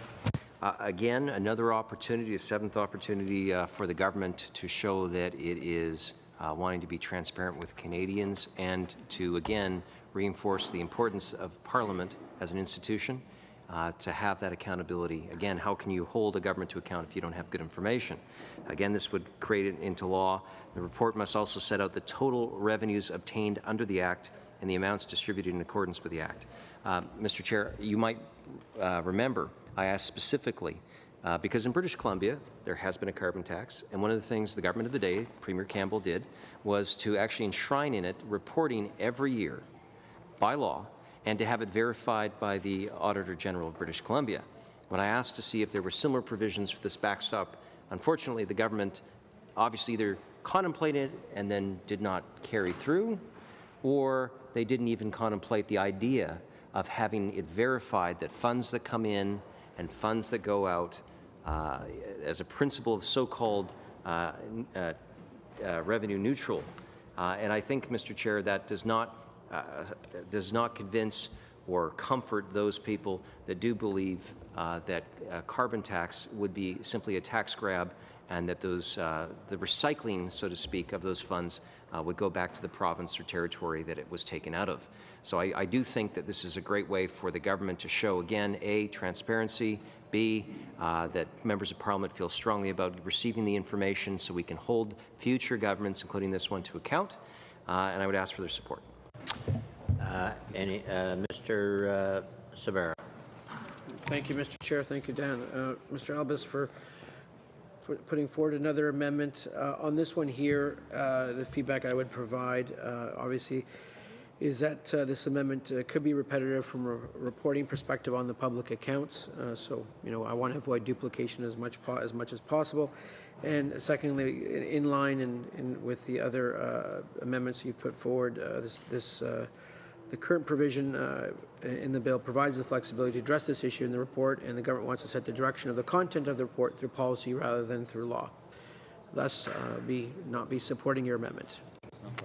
All right. I see no further discussion on CPC 7. All those in favor, do you want to record a vote, please, sir? Madam Clerk, CP 7. Mr. Fergus. No. Mr. Graywall. 18. No. Mr. McLeod. No. Ms. O'Connell. No. Mr. Sorbera. No. Mr. Albas. Yes. Mr. Kelly. Yes. Mr. Poilievre. Yes. Monsieur Dussault. Wait.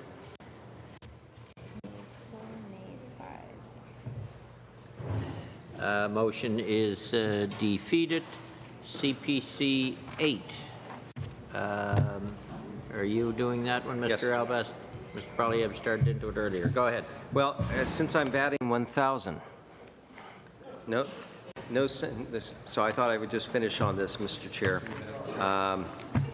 Well, some of us would say I'm batting 1,000 in reverse. So, the Minister of National Revenue must, no later than July 1st, 2018, and each calendar year after that, publish on the website of the Canada Revenue Agency a report setting out the economic impact of the Act on individuals in listed provinces broken down by income quartile. Again, this is an opportunity for taxpayers to be able to go on the CRA website and to be able to ascertain whether or not, I guess you could say that they're going to ascertain whether, as a primary factor, the stringency of the backstop is on their pocketbooks by province or by territory.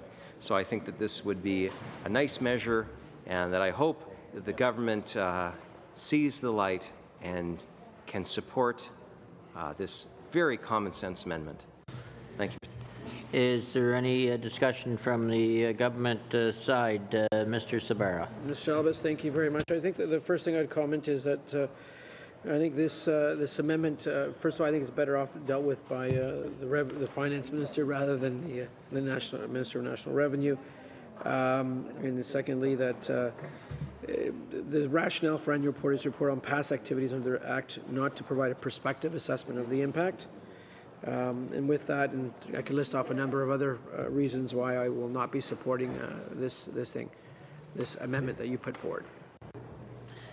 Any further discussion, Mr. Albas? So it's the policy. That's what you support. Mr. Albas, I support putting a price on carbon and a national pan-Canadian framework agreed to by the Government of Canada and the provinces. And that 85% of Canadians are now covered under some form of pricing of carbon, and that many of those economies that are covered are performing exceptionally well and taking advantage of clean tech opportunities. Into a debate on the principle of this section of the bill, I want to stick to this amendment, if we could. Any further discussion on this amendment? None. All those in favor, do you want a recorded vote? Mr. Fergus. Mr. Graywall. No. Mr. McLeod. No. Ms. O'Connell. No. Mr. Sorbera. No. Mr. Albas. Yes. Mr. Kelly. Yes. Monsieur Dussault. Wait. Motion is lost. That completes all the motions on Clause 186. Shall Clause 186 carry? But do I have people's attention? Shall Clause 186 carry as amended? All those in favor? Opposed? Carried. Shall Clause 187 carry? On division. Clause 188, Amendment NDP 14. Well, it's 14 and 15 is consequential amendments. If 12 and 13 would have been adopted, so I don't need. Withdrawing them? Yes. Okay, NDP 14, 15 withdrawn. Shall 188 carry on division? Okay, there's a proposal for a new clause 188.1 CPC 9. Who's on deck for that? Mr. Ellis. Yeah, thank you. I think this is fairly common, Mr. Chair, and I've think I've exasperated the patience of most committee members, so I would just ask them to look at the amendment and support it. I simply would ask for that and a recorded vote. No further discussion. All those, recorded vote. Madam Clerk. Mr. Fergus. No. Mr. Grewal. No. Mr. McLeod. No. Ms. O'Connell. No. Mr. Cervera. No. Mr. Albas. Yes. Mr. Kelly. Yes. Mr. Dussault. No. CPC 9 is lost. There is no amendments on clauses 189 to 198. Shall clauses 189 to 198 carry on division? On division? Carried. CPC 10, an amendment from CPC 10 is proposing a new clause 198.1. Mr. Albas, I guess. Yeah, thank you, Mr. Chair. And again, I will simply ask for a recorded vote and to ask reasonable minds to support a reasonable measure. Thank you. Mr. Dussault. Une question sur CPC. I have a question regarding CPC 10. It refers to coming into force, and it states that the coming into force will occur after the publication or the release of the report referred to in section 271. What I wish to know is whether our panelists could determine whether the mechanism would permit the coming into force after the enactment and therefore at the point of the second anniversary of the Act. How could that such a mechanism be implemented? It's not clear to my mind given the text that we have before us here now.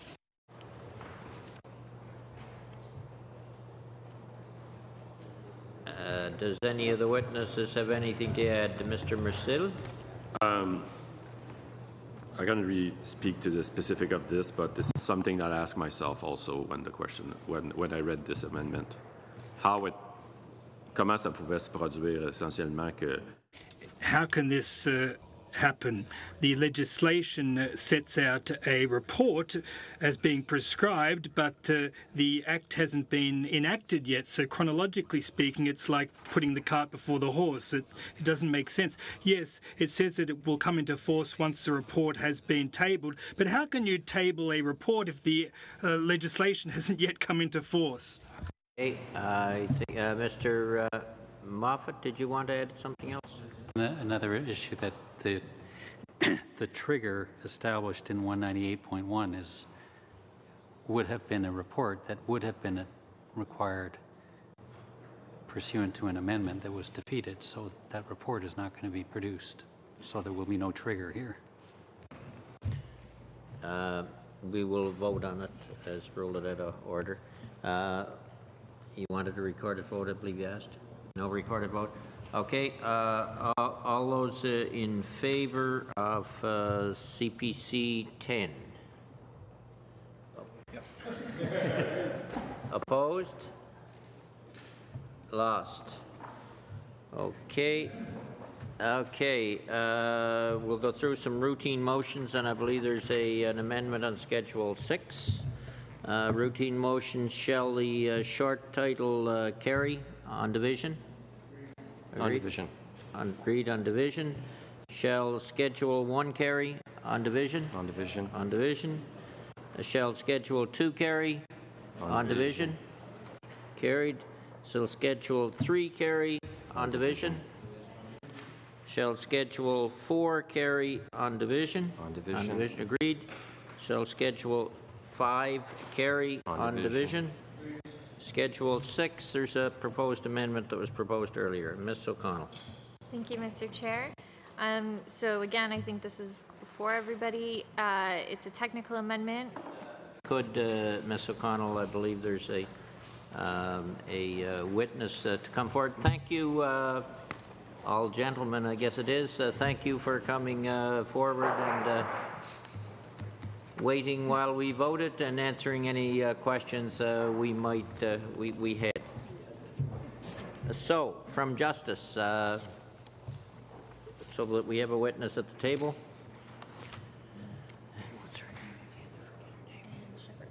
Ms. Shepherd. All right, Ms. O'Connell, floor is yours. Thank you. I'll read it again. That Bill C-74 in Section 1 of the Schedule to Part 22.1 in Schedule 6 on page 556 be amended by adding the following after paragraph Z3, Z.4, Section 462.31, laundering proceeds of crime. So this is simply in the list of offenses, including laundering of the proceeds of crime. Top on crime. Mr. Dussault first, and then Mr. Albas. Mr. Dussault. Thank you, Mr. Chair, and thank you for the remarks from the official from the Department of Justice responsible for this. But how was the original list drawn up? And quite simply, how is the list of offences under Schedule 6 determined? One has been omitted. Have others perhaps been omitted that we should know about before we pass Schedule 6? Thank you very much for the question. The offences that are included in the schedule are all of the nature of what we would call serious economic crimes, so frauds and briberies under the Criminal Code, and also under the Corruption of Foreign Public Officials Act. That's foreign bribery and the Books and Records offence. Money laundering is of that nature, and some other regimes have it in there. It was felt initially that it wasn't necessary to have it on the list because the idea is to start with a focus list and then possibly over time add offences to it. And the reason that it was not considered to be absolutely essential at the outset was that the underlying conduct would be covered. So money laundering would be in respect of an underlying offence that would likely be in the list if it fell within the scope of of economic crime. There was a concern that money laundering is sometimes associated or may be associated with organized crime, and that was in the public consultation that we did was not considered by most participants to be the kind of thing that this regime should be used for. However, there is a provision that makes it clear that it would not be appropriate to use this regime for any situation that involves organized crime and other things such as serious bodily harm resulting from the conduct. So it is of the nature that could be included in the list, and if the underlying conduct was involved organized crime, it wouldn't be appropriate. So that concern has been addressed elsewhere. So it could be included. It is of the nature of economic crime offences that is intended to be covered according to what participants to the consultation favoured. Go ahead, Mr. Dussault. I'm not sure I've completely understood. Will it? Do you mean that those who participate in the public consultative process, you seem to see at the outset that they weren't in favour of adding the laundering of proceeds of crime as an offence, or were they in fact in favour of adding that as a listed offence? And if the majority of them were in favour of that, why isn't that in the original document that we have before us? And then why would there be an amendment moved in the first place? On money laundering, the majority view was that the list of offences should be limited to serious economic crimes. Money laundering, where a predicate offence is of bribery or fraud, would be part of that. But there were also at the same time some concerns about using this regime for situations that could involve organized crime. So it was at that point not included. However, the problem has been addressed through another subsection. So it is the kind of thing that could be added. There is, as you may note in the regime, offences can be added to it by order in council. However, it's more transparent to do it this way while it's going through parliamentary scrutiny. Albas. Mr. Chair, as I've said prior to this, in all of our discussions on Division 20 in the bill, and certainly not because of anything that Ms. Shepherd has done. She's a fine public servant, and I appreciate your presence here. But just again, that this is the wrong body to be examining this. As I've said, the Justice Committee could have called witnesses, both academic, legal, and other concerned stakeholder groups to give this the full scrutiny that it deserves. What I find even more offensive in the amendment that has been put forward by Ms. O'Connell is directly that we are studying a 5-year statutorily required review of Canada's money laundering laws. And we have yet to make any recommendation to the Government of Canada in regards to that. And here we are, a Finance Committee, putting a serious economic crime such as money laundering into a schedule that will apply and roughly give what's the equivalent of a get-out-of-jail card for those that agree to a deferred prosecution agreement. This, again, we have not studied Division 20. We are not in depth. We had no witnesses save Ms. Shepherd. We are not, in my view, despite the fact we have some very distinguished members here, I hold them all in quite good stead, we are not the body that should be studying this departure from the criminal justice system. And again, the irony of us making recommendations on whether or not that money laundering should be included as part of this new regime, while we have yet to even conclude or even hear any evidence that this regime should be put in place for dealing with a serious economic crime such as money laundering. I would hope that government members would just see that as being not a proper process. You know, we are going to be traveling internationally to find out what other countries are doing, and here we are including that in a deferred prosecution agreement without having heard any single person beyond someone from the Department of Justice as to the rationale as to why it should be included. So I hate to be that stick in the mud, Mr. Chair, but I guess I'm going to be the stick in the mud and say this is the wrong body, this is at the wrong time, and if we were to make such a judgment, it should be after us including it in our money laundering review on the regime we have in Canada. Okay, is there any further discussion? All those in favor of the vote, please. Yes, on Liberal 2, recorded vote. Mr. Fergus. Oui. Mr. Grewal. Yes. Mr. McLeod. Yes. Ms. O'Connell. Yes. Mr. Sorbera. Yes. Mr. Albas. No. Mr. Kelly. No. Monsieur Dussault. No. The amendment carries. Shall Schedule 6 carry as amended? Thank you, Madam Shepherd. Shall Schedule 6 carry as amended on division? Division. On division. Shall the title carry on division? Yeah. Division. On division. Shall the bill as amended carry? On division. On division. Shall the chair report the bill as amended to the House? Absolutely not. Absolutely. Shall the chair report the bill as amended to the House? Yes. Yes. All those in favor? Good. Shall the committee order a reprint of the bill as amended for the use of the House at report stage? Yes. Agreed? Agreed. Then thank you all. And just before we adjourn, Mr. Grewal, I think Greg had a point he wanted to make too.